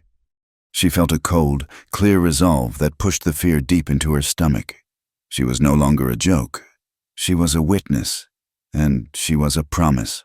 They reached the sacred valley, the place the white men called Red Jaw, 2 hours after sunrise. It was a magnificent, terrifying place, a narrow slot canyon where the red rock walls rose 1,000 feet straight up, the entrance barely wide enough for 2 wagons to pass abreast. It was a natural gateway, and a perfect trap. Tajiai did not plan a massacre. He planned an unveiling. He placed his men with meticulous care, high on the cliffs, hidden but with clear lines of sight. He instructed them in low, rapid Navajo. They were to create chaos, not casualties. They were to block the pass, to separate the officers from the soldiers. "You," he said to Ellie, placing her in a high alcove, shielded by a natural boulder. "You are safe here. You can see everything. When the time is right, they must see you. But not before." She nodded, her throat dry. From her vantage point, she could see the entrance to the pass and the wide, dusty plain beyond. They did not wait long. Just before 10 o'clock, she heard it, the distant, rhythmic rumble of a cavalry column. The sound grew, punctuated by the sharp calls of a bugle and the creak of wagon wheels. They appeared, a long blue column kicking up a cloud of dust. There were perhaps 60 soldiers, a full company. At their head rode Captain Silas Harlan, his uniform immaculate, his blond mustache bright in the sun. Beside him rode the weasel-faced Indian Agent Dawson, and, slightly behind them, looking pale and deeply uncomfortable in the saddle, was a man in the black robes of a priest, his presence a shield of false morality. Behind them marched the soldiers, and bringing up the rear were a dozen rough-looking men, the hired guns. Ellie realized, the same kind who had attacked her and Tajiai in the desert. The column halted at the mouth of the canyon. Harlan held up his hand. "Bring her forward," Harlan bellowed. 2 of the hired guns rode to the lead wagon and pulled something from the back. Ellie's blood ran cold. It was a woman, a young woman, perhaps only 17 years of age, with dark hair. She was terrified, weeping, and she was dressed in a simple white dress, almost identical to the one Ellie had been forced to wear. Ellie's hand flew to her mouth. Harlan had not just used her story, he had replaced her. "Soldiers," Harlan shouted, his voice echoing from the canyon walls. He pointed to the trembling girl. "You see what these savages have done? This is Miss Finch, the bride I sent for, the flower of Boston, stolen from my side, and now look, 2 of Dawson's men, their faces streaked with paint in a mockery of Navajo war paint. Grabbed the decoy girl. They dragged her toward a flat rock. They were preparing a heathen ritual, Harlan lied, his voice thick with manufactured rage. To defile her. To marry her to their traitorous scout. Tajai, we are here not just to rescue her, but to cleanse this land, to bring justice. We will not suffer for these animals to live. Are you with me? A few of the younger soldiers raised their rifles, their faces angry, confused. The priest looked on, his face ashen, crossing himself as if to ward off the evil he was witnessing. Dawson grinned, his hand on his pistol. Ellie watched, her entire body shaking with a fury so profound it burned away the last of her fear. This was not just about her. This was about this poor, terrified girl. It was about every lie Harlan had ever told. She stood up.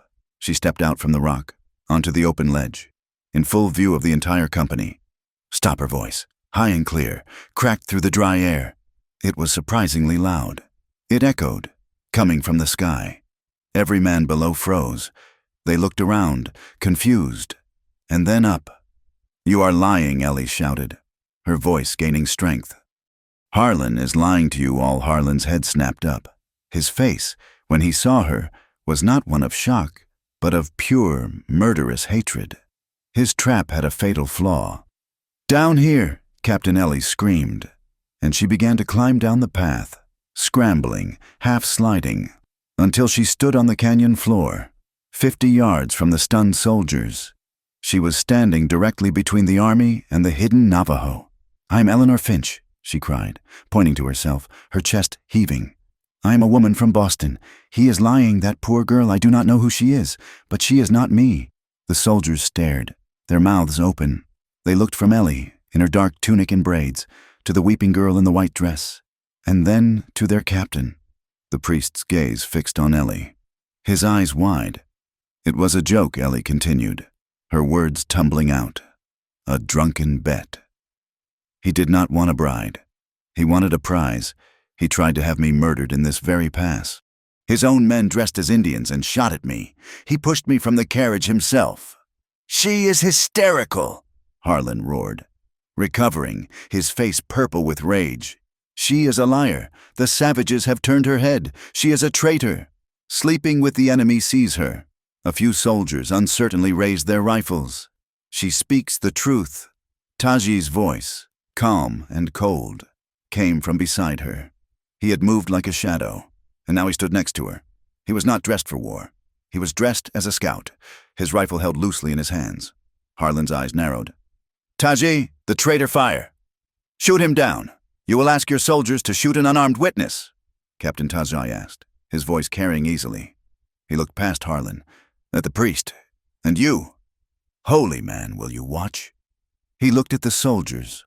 I was the scout who saw his men in their paint. I saw them wearing cavalry boots.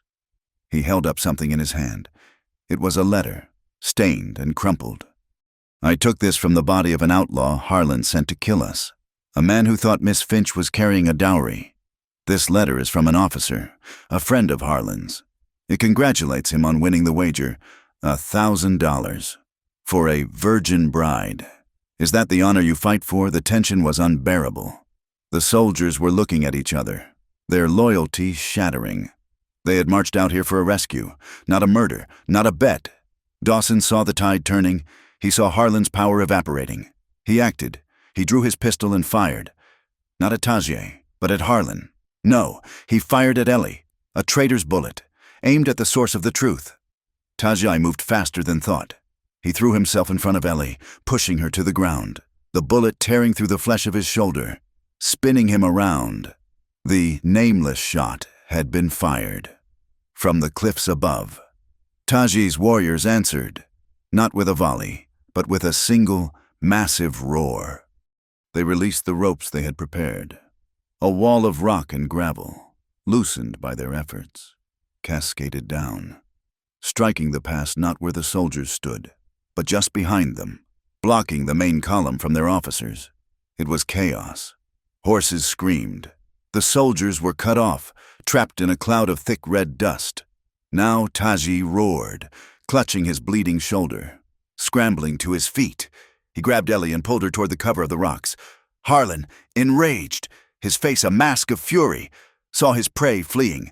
He spurred his horse forward, breaking through the dust, firing his pistol wildly at Taziai.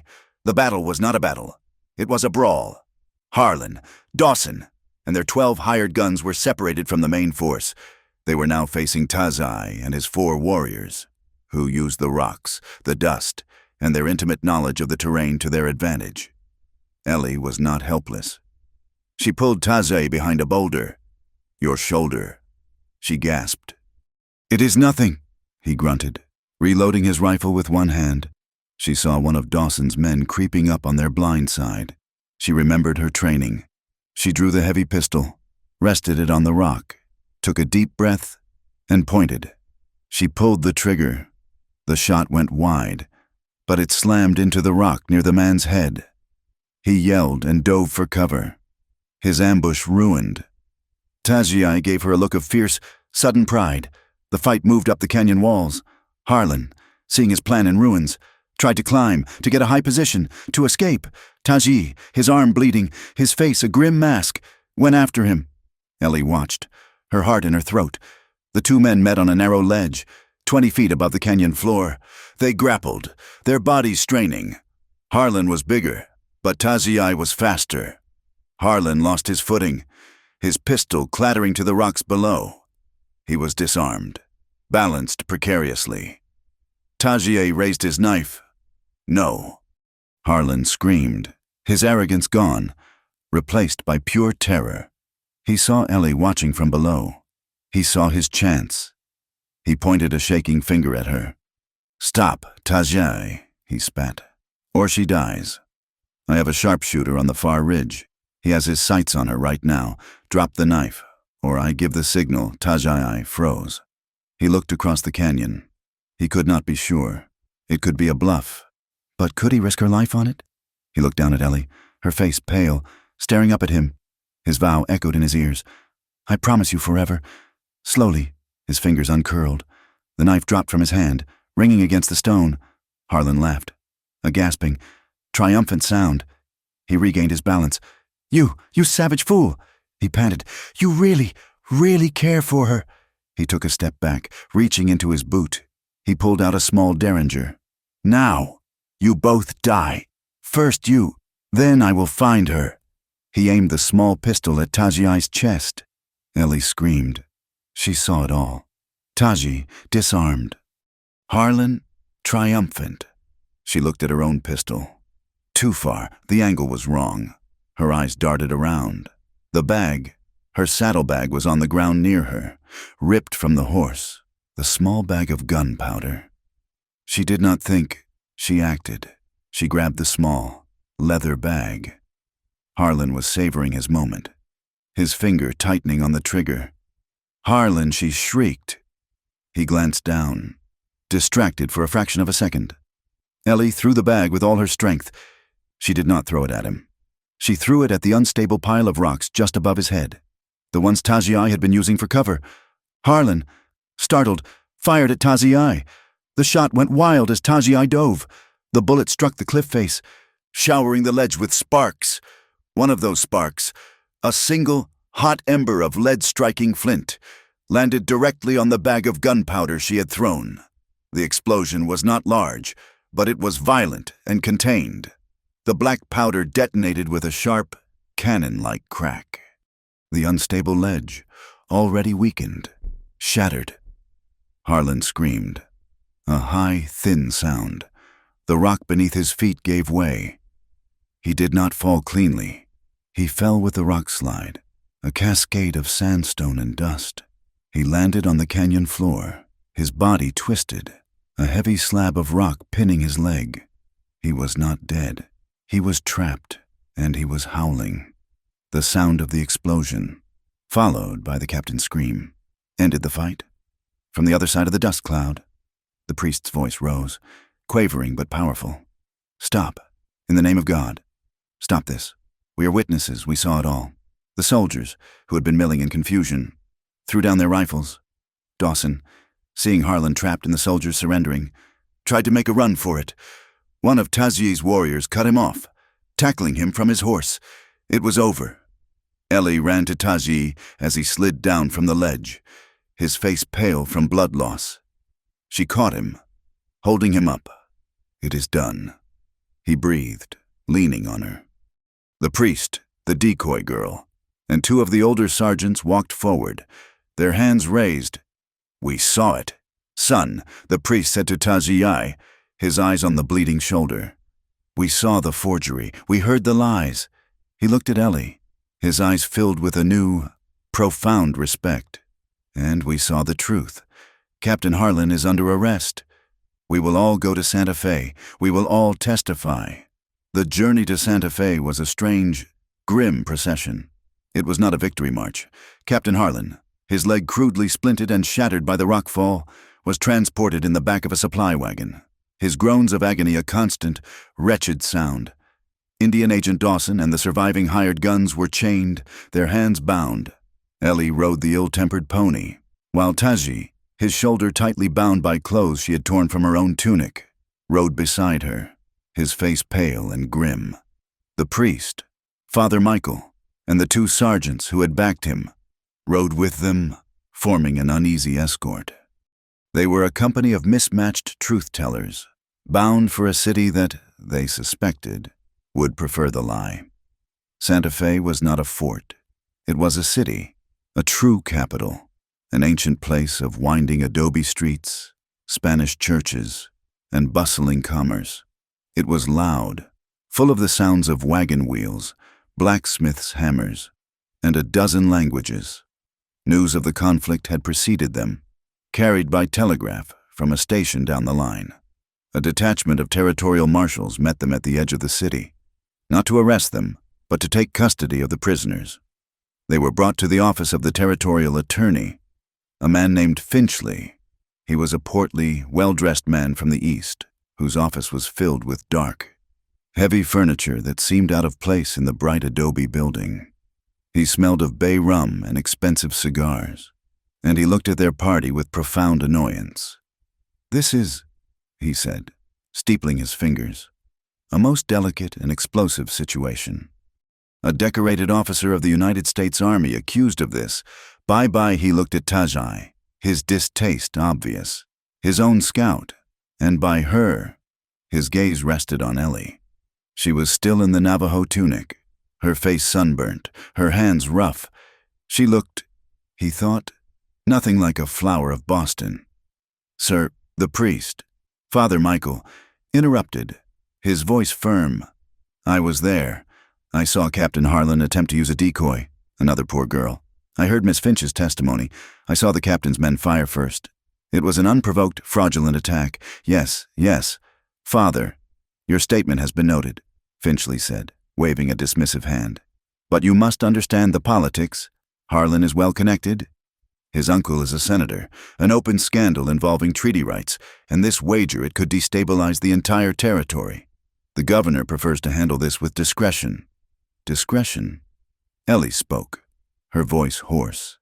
"He means to hide it." Finchley gave her a cold smile. "I mean, Miss Finch, that this entire affair is a deep embarrassment. The best solution, for you, would be to quietly accept passage back to Boston. Your family can be compensated for your troubles. We can arrange for the girl to be returned to her home." And the Valley Tajai spoke for the first time. His voice was low, and it cut through the heavy air of the office, and the silver, and the treaty. Finchley's eyes hardened. "Native grievances are a separate matter, handled by the Bureau of Indian Affairs. This hearing is about the charge of mutiny and the abduction. I was not abducted." Ellie cried. "Yes, so you say." Finchley stood. "A preliminary hearing has been set for tomorrow, before Judge Territorial. He will hear the testimony and decide if there is cause to proceed with a full court-martial against Captain Harlan. I would advise you, Miss Finch, to reconsider my offer. It will be unpleasant." It was worse than unpleasant. It was a crucifixion. Harlan, despite his injury, had been granted a private, comfortable room at the Army hospital, and he had secured the most expensive lawyer in Santa Fe. The lawyer, a slick, silver-haired man named Blaisdell, immediately went on the attack. By that evening, the story was all over the city. The local newspapers, fed by Blaisdell, printed a new version of the events. Captain Harlan, a heroic officer, had been betrayed by his trusted Navajo scout, Tazai, who, in a fit of savage lust, had abducted the captain's innocent bride. Miss Finch, a weak and hysterical woman, had been turned, her mind poisoned by her captor, and had concocted this wild story of a joke to cover her own shame and her illicit affair with the Indian. The courtroom the next day was packed. It was a hot, airless room, smelling of sweat, tobacco, and unwashed bodies. Ellie sat with Tajai and Father Michael, a small island in a sea of hostile, leering faces. Harlan was wheeled in, his leg propped up on a velvet cushion, his face pale but his eyes burning with a cold, righteous fury. He looked like a martyr. Ellie was the first witness. When she walked to the stand, a low, ugly murmur went through the crowd. Blaisdell, Harlan's lawyer, began his cross-examination with a smile. "Miss Finch," he began, his voice dripping with false sympathy, "you have been through a terrible ordeal. Have you not taken from your home? Carried into the wilderness was a traumatic experience for a lady of your delicate sensibilities." "I was not taken," Ellie said, her hands clenched. "I came because of a lie, a forged contract." "Ah, yes, the joke." Blaisdell smiled. "Tell me, Miss Finch, this is a rather personal question, but it is at the heart of the matter. Were you, in fact, a virgin upon your arrival at Fort Massilia?" The courtroom erupted in whispers and snickers. Ellie's face burned. She looked at the judge, a hard, stern man, but he did not intervene. I do not see what that has to do. It has everything to do with it. Madam, Captain Harlan's reputation is built on this wager. Is it not a wager you claim that he had won? But what if he had not? What if he discovered his virgin bride was, in fact, shop-worn goods? Would that not be a motive to discard her, or perhaps a motive for you to invent this elaborate fantasy, to punish him for rejecting you? That is not true." Ellie cried. "Is it not? Tell me, Miss Finch, in the many days and nights you spent alone in the wilderness with the savage Tazai, where did you sleep? We camped. Did you share a blanket?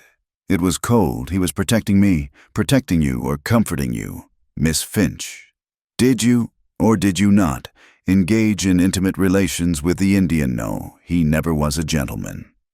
"A gentleman," Blaisdell roared with laughter, and the crowd laughed with him. "A savage, a known killer, a gentleman, Miss Finch. You asked this court to believe that this renegade kidnapped you, and in all that time, he never once laid a hand on you. A lone white woman. In his power, it is absurd. The truth is, you went with him willingly, didn't you? You abandoned your fiancé for an illicit adventure." Ellie was shaking, her humiliation complete. She felt the eyes of every person in the room on her, branding her a whore, a liar. She looked at Harlan, who was watching with a cold, satisfied smirk. She took a deep breath.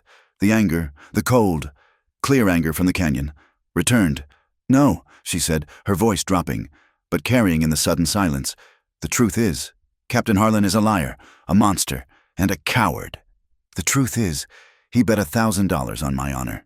The truth is, he tried to have me murdered by his own men, in front of a priest, so he could steal land from the Navajo. He did not reject me. He tried to kill me. I do not care what you call me.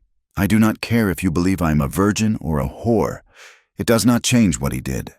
She held Blaisdell's gaze, and for the first time, he looked away. Tajai was called next. Blaisdell did not try to charm him. He went for the throat. "You are Tajai, also known as Ash. Are you not? I am Tajai. Is it not true you have killed white men, that you fought against the army in your youth? I have fought men who came to my home to kill my family. Yes, I have killed them. A savage. Then, a man of violence. A man who defends his home." "Tajai," I said, his voice calm. He looked at the judge. "The captain speaks of honor. Let us speak of it. My people signed a treaty. We were promised the Red Jaw Valley. We were promised peace. In return, we promised not to fight.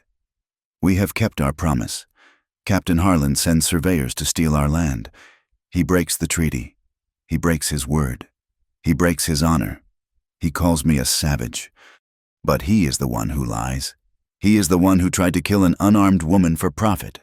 You ask me who is the man of violence. I say it is him. His English was perfect, unaccented, and educated. The courtroom, which had been expecting grunts and broken words, was stunned into silence. He spoke not as a savage, but as a statesman. The priest testified. The two sergeants testified. The decoy girl, whose name was Rosa, testified. Blaisdell's defense was beginning to unravel. The prosecution, Finchley said, standing, his face looking less annoyed and more concerned, calls one final witness, Mrs. Agnes O'Rourke. Ellie gasped. She turned. There, at the back of the courtroom, was the old woman from the train, Mrs. O'Rourke walked to the stand, her back straight. She was not intimidated. She looked at Harlan with open contempt. I am a widow, sir, she said to the judge, and I was a mail-order bride. 30 years ago, I met Miss Finch on the train. She told me she was coming to marry that man. She pointed at Harlan. I warned her. I told her about the men who sell girls. I did not know I was speaking of a captain. Blaisdell leaped to his feet. Objection, hearsay. This is not evidence. It is not Mrs. O'Rourke agreed calmly, but it made me worry. So when I got to Santa Fe, I wrote to an old friend of my late husband's, a journalist, Mr. Ephraim Potts, of Santa Fe, New Mexican. A thin, bespectacled man stood up from the press bench. I did, Your Honor. I looked into the matter. I have associates at other newspapers. One of them, at Fort Riley, Kansas, is a friend of an officer who was part of this wager. He was kind enough to send me this. He held up a small, leather-bound book. It is the betting ledger from the Fort Riley Officers Club. Sir, it details the entire wager. 10 officers, $1,000. And here on the final page, Captain Silas Harlan declared the winner. The prize, one virgin bride from Boston, guaranteed. We also have copies of the letters he wrote to his friends, bragging of his intent. A collective gasp went through the courtroom. The forged contract, the decoy girl, the priest, the soldiers. And now, the betting book. The evidence was absolute. Harlan, who had been sitting pale and silent, his lie crumbling, finally snapped. Lies, he screamed, his voice a hoarse shriek. He struggled in his wheelchair, his face contorted into a mask of pure, reptilian hatred. All of it lies told by a whore. He pointed a shaking finger at Ellie. She is a fallen woman, a slut who gave herself to that animal. He turned his fury on Tajai. You filthy savage, a red animal. You think you can stand in a white man's court and accuse your betters? I should have had you all shot. I should have wiped your entire filthy tribe from the earth. He was trying to stand, his shattered leg collapsing under him, raving, his spittle flying. This court, this is a travesty, listening to a slut and a savage over a white officer. It is the end of the world. The judge banged his gavel, his face like thunder. Captain Harlan, you are in contempt, marshals. Seize that man, seize him, Harlan's respectable lawyer. Blaisdell was quietly packing his briefcase, his face pale, his case and his client utterly destroyed. The judge's voice was cold. This court finds more than ample cause to proceed. Captain Silas Harlan and Agent Dawson, you are hereby bound over for a full court-martial on charges of fraud, conspiracy to commit murder, and violation of federal treaty. I am revoking the captain's hospital privileges. He will await his trial in the military stockade. He looked at Tajai. And this court issues an immediate and binding injunction. The Treaty of 1868 stands. The Red Jaw Valley is, and shall remain, the territory of the Navajo people. All military and private surveying in that area is hereby forbidden, pending a full federal review. It was over. They had won. Ellie felt Tajai's hand on her back, steadying her. She felt dizzy with relief. They walked out of the hot courtroom, into the bright Santa Fe sunlight. They had won. A newsboy ran past them on the dusty street, a fresh stack of papers under his arm. Extra, extra, he shouted. Captain Harlan charged. The savage lover tells all, read all about it. Virgin bride and her savage lover. The fallen woman and the Indian plot. Ellie stopped. She looked at the headline. They had won the legal battle, but the social one, the one of lies and prejudice, was still raging. She looked up at Tajai. He was watching a small group of Navajo men who had attended the hearing. They were looking back at him, their faces grim. They nodded at him, a sign of respect for the victory. But then, their eyes moved to Ellie, and their expressions became cold. They looked at her, the white woman, the source of all the trouble. Ellie looked at Tajai. He looked at her.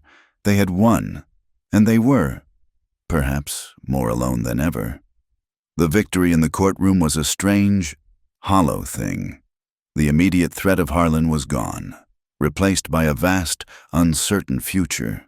The city of Santa Fe, which had been a temporary sanctuary, now felt like another kind of cage, a place of judgment and whispers. The newspapers, while forced to report the judge's verdict, did so with a sneer, relishing the lurid details of the savage lover and the fallen Boston bride. Mr. Finchley, the territorial attorney, summoned Ellie to his office the next day. His demeanor was no longer dismissive, but rather one of weary practicality. He looked like a man trying to clean up a very public mess. "Miss Finch," he said, not offering her a seat, "the court-martial will proceed. Harlan will be convicted. Of that, I have no doubt. The evidence is overwhelming. The federal government will uphold the treaty for now." He sighed, polishing his spectacles. "The question is, what to do with you?" Ellie stood silently, her hands clasped. She was still wearing the Navajo tunic, but she had washed her face and her hair was neatly braided. "You have options," Finchley continued, tapping a blotter with his pen. "Legally, your name is cleared. You are the victim of a conspiracy. The Army is prepared to offer you passage back to Boston, along with a modest sum as compensation for your ordeal." Boston. The word felt like a mouthful of ash. "Furthermore," he said, "that forged contract is a clear case of fraud. You would be well within your rights to sue your relations who perpetrated this cruel joke. A Boston court would likely find in your favor. You could return, not as a victim, but as a woman of some means. Your reputation legally, if not socially, restored." He paused, then added, "Or you can stay here, in the West. But I must be frank. You are a notorious woman, Miss Finch. That headline will follow you. Men will look at you and they will assume things. Women will not speak to you. You will find no respectable employment. No respectable man will have you. Your victory in court has, ironically, sealed your fate in society. So I can return to the people who threw me away," Ellie said, her voice quiet. "Or I can stay here, where I am an outcast. That would be the sum of it." "Yes," Finchley said, not unkindly. "I have arranged for you to stay with Father Michael at the parish, temporarily, but you must decide, and soon." A letter was waiting for her at the parish. It was from her father, postmarked from Boston 2 weeks prior, having followed her from Fort Massilia. It had been sent after he received news of her abduction, but before he learned the truth. She opened it with trembling hands. It was, as she had expected, a document of profound weakness.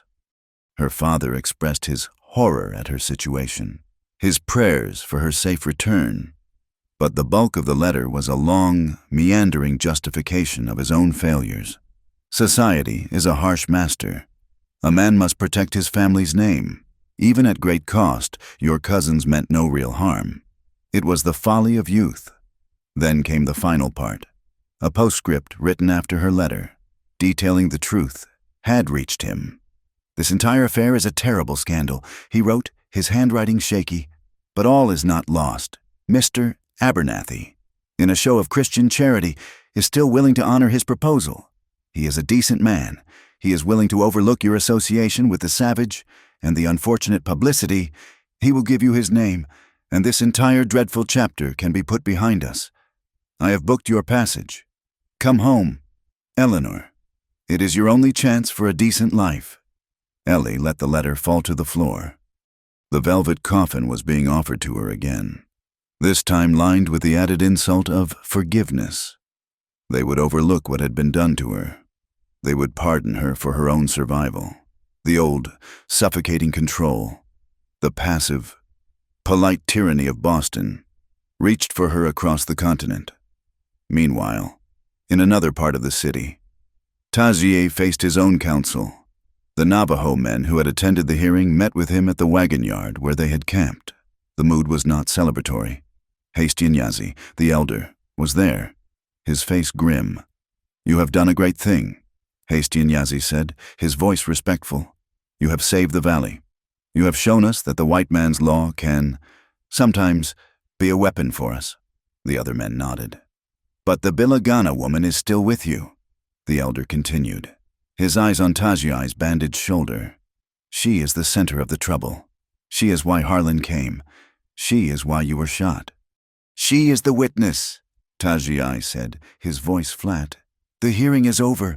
She is no longer a witness. She is a woman, a white woman." Hastianyazi said, "The newspapers call her your lover. The soldiers see her as your prize, our people. When they hear this, they will be afraid. They will say you have brought a ghost into our hogans. They will say she will bring more soldiers, more trouble. The white world does not forget a white woman who lies with a Navajo. They will hunt you to punish her, and they will punish us for sheltering you." "She is not a ghost," Tajai said. "She is the woman who saved my life, the woman who saved the valley.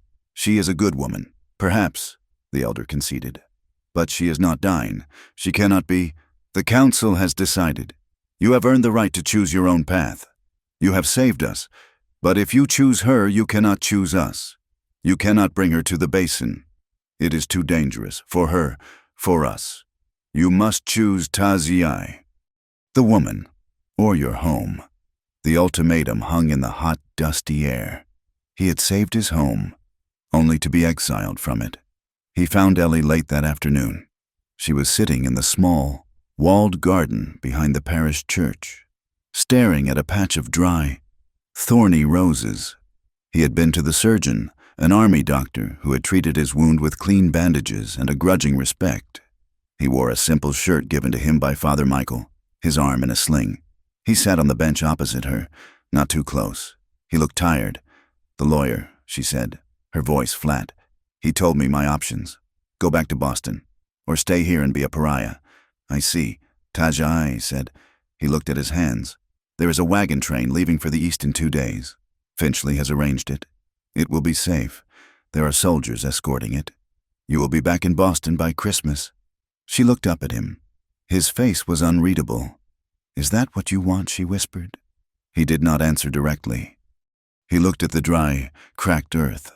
"I spoke with my elders," he said, his voice low. "They are grateful. The valley is safe." He paused. "They have forbidden me to bring you to the basin. They say you are a Bilagana, and you will bring more trouble, that the white world will never let you go, and they will punish my people for keeping you." Ellie's heart broke. It was not an insult. It was just the truth. She was a poison. "So I'm an outcast there, too," she said, a bitter, quiet laugh escaping her. "Too savage for Boston. Too white for the Dinetta." Taji finally looked at her, his eyes full of the pain he had confessed in the hogan. "Ellie, I told you I would not be your captor. I will not hold you. If you go back, you can have a life. This Mr. Abernathy, this decent man, perhaps he is kind.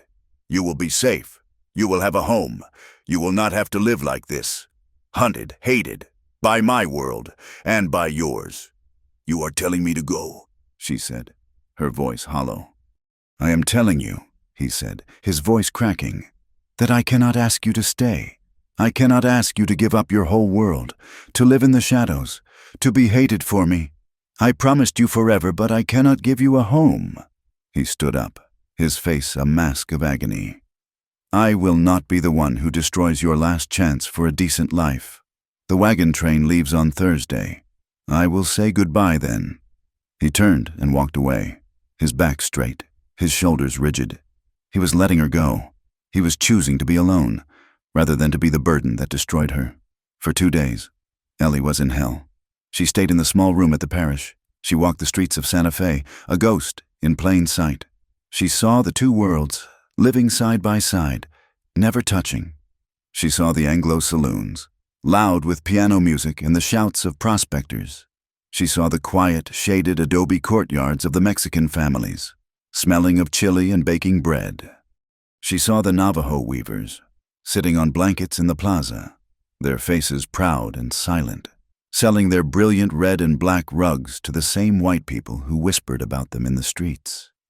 She saw it all, and she knew she could not go back. Boston was not her world. Abernathy and his forgiveness were not her life. But Tajiai, the man who held her heart, had just been exiled from his own home because of her, and he was, in his own proud, painful way, exiling her too, for her own good. She had no place. She did not belong to the white world. She did not belong to the Navajo world. She was utterly, completely alone, suspended between the two. On the eve of the wagon train's departure, the world broke. The sky, which had been a clear, relentless blue for weeks, turned a sickly, greenish-brown. The wind began to rise, not a breeze, but a low, menacing moan. By late afternoon, the city was dark, the sky boiling with black clouds. The storm hit Santa Fe like a fist. It was not a rainstorm. It was a deluge, a solid wall of water that turned the dusty streets into raging, muddy rivers in minutes. Thunder cracked directly overhead, so loud it shook the adobe walls. Lightning lit the world in stark, terrifying flashes. Ellie stood at the window of her small room, watching the world dissolve. Father Michael had come to tell her that the wagon train would be delayed, indefinitely. The eastern passes were flooded, the roads washed away. The route to Boston was closed. She stood there, watching the chaos. The storm was a reflection of her own soul. It was a cleansing. It was a destruction. And, in the middle of it, she found her clarity. She remembered the feel of the rope as she packed for her exile from the Hogan. She remembered the faces of the cruel, laughing officers in the mess hall. She remembered her father's weak, apologetic letter. And then, she remembered the feel of Tajiai's forehead on her hand. She remembered his voice. "I promise you forever." He was a man who kept his promises. He had promised to keep her safe, and now he was doing it, even though it was tearing him apart. He was pushing her away to save her. She would not be saved. She would be chosen. She did not take a coat. She pulled her blanket around her shoulders and ran out into the storm. The wind tore the breath from her, and the rain plastered her hair and the tunic to her skin in seconds. The streets were deserted, flooded. She ran, half wading toward the wagon yard where she knew he was camped. She found him in the stables, where he had taken refuge with the horses. The stable was dark, the wind rattling the wooden doors, the rain hammering on the tin roof. He was standing by his horse, checking its tether, his back to her. "The wagon train is delayed," she said, her voice breathless. He turned, startled. She was standing in the doorway, a drowned ghost, her blanket dripping, her eyes blazing in the gloom. "Ellie," he said, his voice full of pain. "You must go back. You will be sick. The road to Boston is closed," she said, taking a step into the stable, the water pooling at her feet. The flood washed it away. "It will be open in a week," he said, his voice rough. He would not look at her. "You must wait." "No," she said. She walked toward him, until she was standing directly in front of him. "The road to Boston is closed, but the trail to the high country is the trail to the basin that is just mud. A horse can still pass. Is that not right?"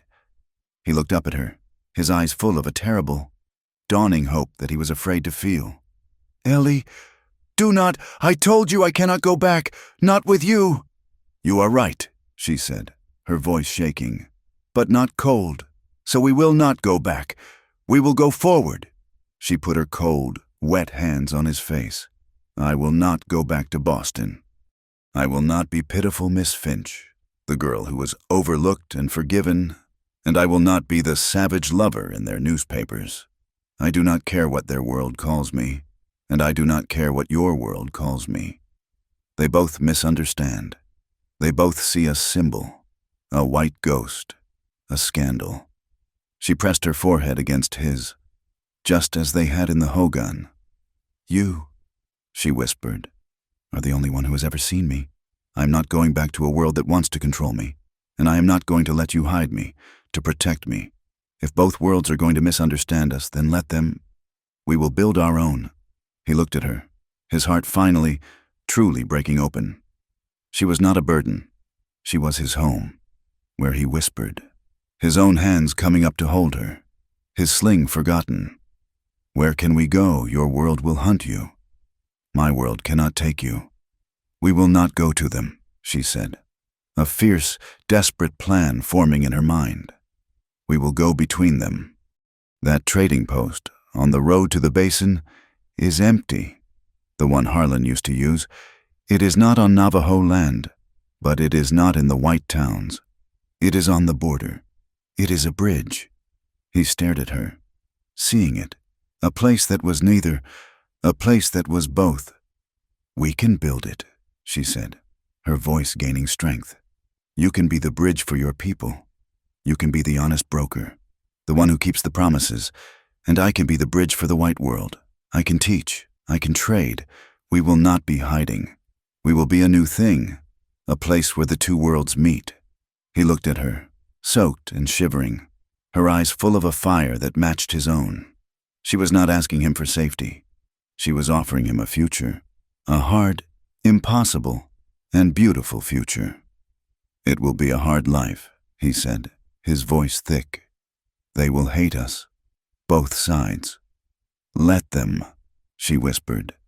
"We have this. It is enough." He pulled her to him, his one good arm wrapping around her, and he kissed her, not with the hesitant discovery of the Hogan, but with the certainty of a man who had found his path. It was a kiss of rain, storm, and promise. "We will leave Santa Fe," he said, his voice against her hair. "Not for Boston, not to hide. We will leave together. We will build our house." 1 year later, a building stood on the high, windy plain, where the main road to Santa Fe branched off toward the protected lands of the Danita. It was built of red stone, cut from the nearby cliffs, and sturdy pine timber, hauled from the mountains. It was a solid, low building, with a wide porch that offered shade from the brutal sun. Above the porch, a sign, carved by hand and painted a clear, bright blue, swung in the constant wind. It read, "McFinch Trading Post." The name was a curiosity, a joining of her Boston family name and the ruggedness of the frontier. It was a place of two worlds, just as it had been designed. It was a bridge. Navajo wagons, heavy with corn, brilliant red and black wool blankets, and the fine silverwork of the deep canyons, parked next to the mules of grizzled prospectors and the farm carts of Mexican families. Inside, the shelves were stocked with goods from both worlds: sacks of flour, bolts of calico, and tins of coffee from the east, sitting beside dried herbs, pinon nuts, and intricately woven baskets from the west. Ellie was the heart of the post. In the mornings, the wide porch became a schoolhouse. Her students were a small, dedicated group 2 of Tajiai's nephews, their eyes bright and quick, the 3 shy, mixed-race children of a local rancher, and even 2 pale, dusty children of a failed homesteader who camped nearby. She taught them their letters, how to read a newspaper, and how to write their own names. But she taught them more. She did not use the pale, proper primers from Boston. She used the land, and she used her own story. She taught them that a person's honor was not what other people called them, but what they answered to. She told them, in simple, clear words, about the power of a story, how a lie could be used as a weapon, and how the truth could be a shield. She taught them that the most important thing was to tell your own story, and to tell it true, before someone else could twist it into a joke. Tajai was its anchor. His new role was an old one, but now it was his own.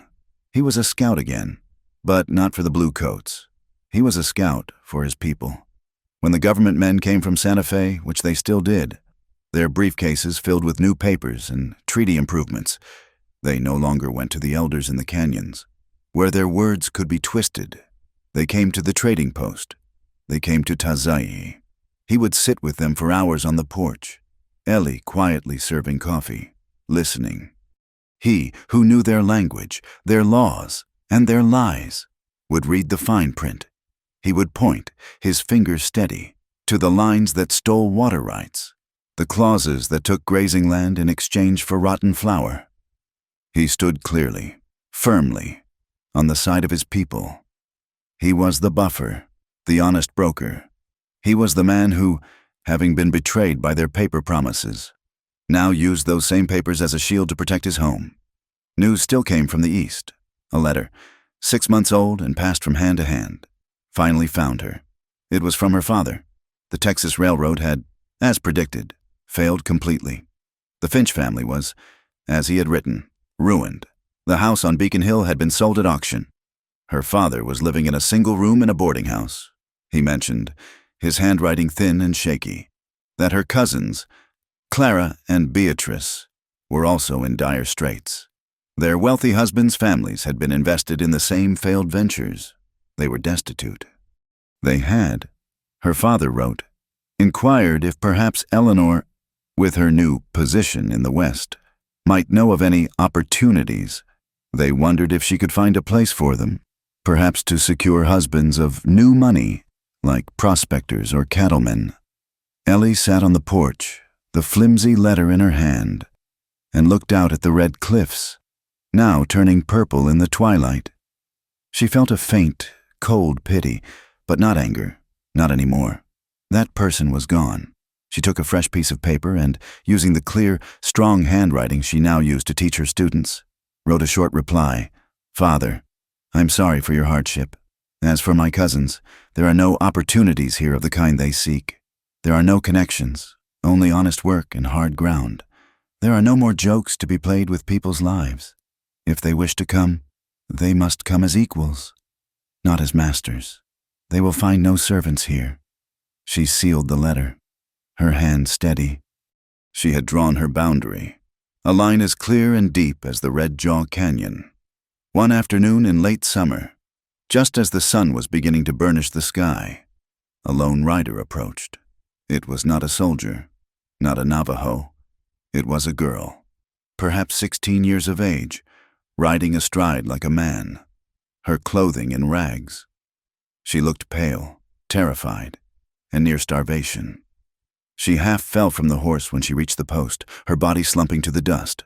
Ellie ran out, carrying a dipper of water, Taziai following close behind, his hand resting near his knife. Ellie knelt and lifted the girl's head. The girl drank greedily, sobbing, the water spilling down her chin.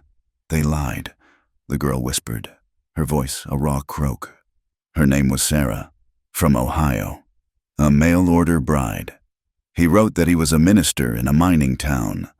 She wept, her body shaking. But he was not. He ran a saloon. He tried to put me to work. In the back room. Ellie's hand tightened on the dipper. She saw the hog ranch. She saw the leering faces of the officers. I ran, the girl choked out. I stole a horse. I did not know where to go. I heard in town that there was a place run by a white woman, a woman who understood. The girl looked up at Ellie, her eyes a mirror of the terror Ellie herself had felt. They call you names in town, the fallen woman, but they also said you were free. Ellie looked at the girl. She saw herself, the girl in the white dress, the joke. She saw the decoy, Rosa, trembling before Harlan. This was the cycle. This was the West, a place that chewed up the hopeful and the desperate.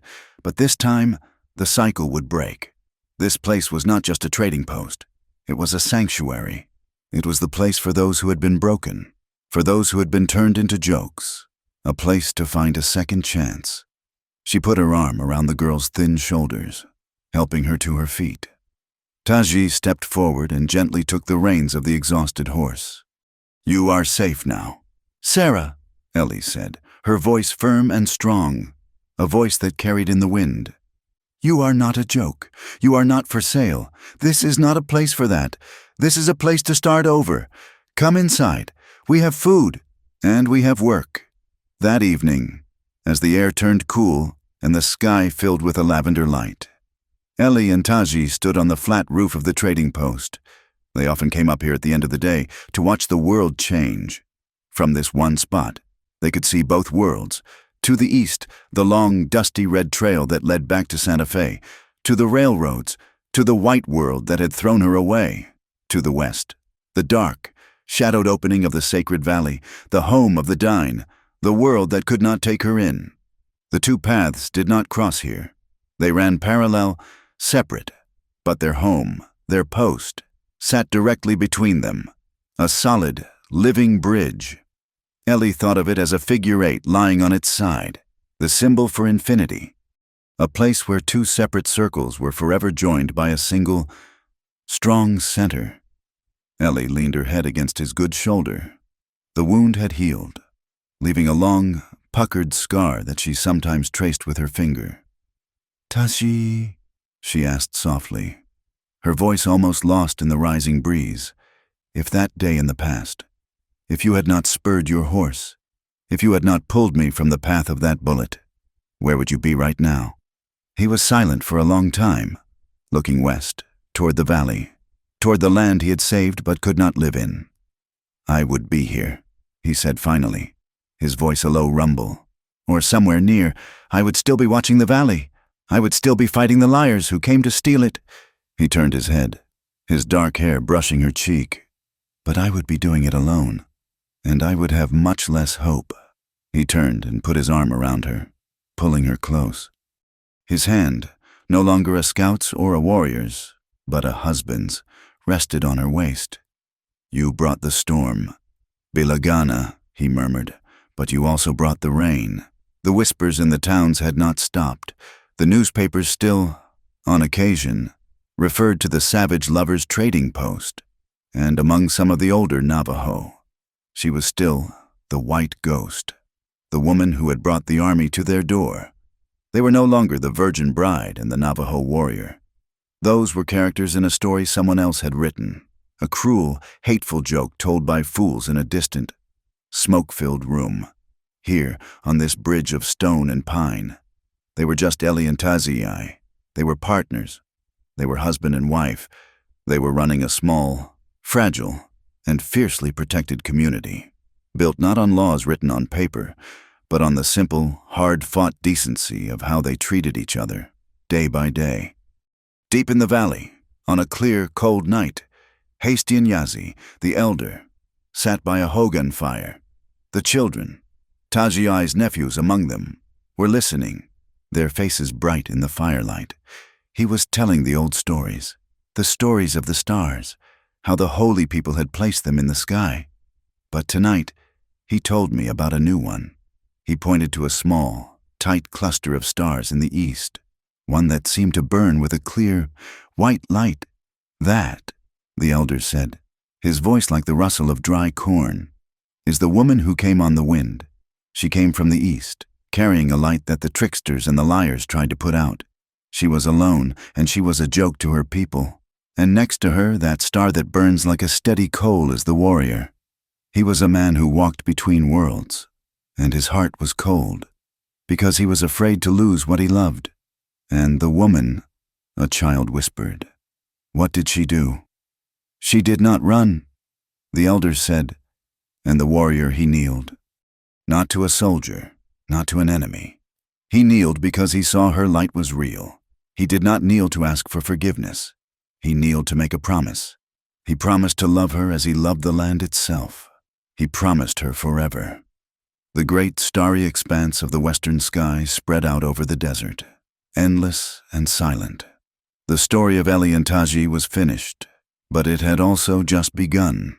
It was no longer a joke or a scandal.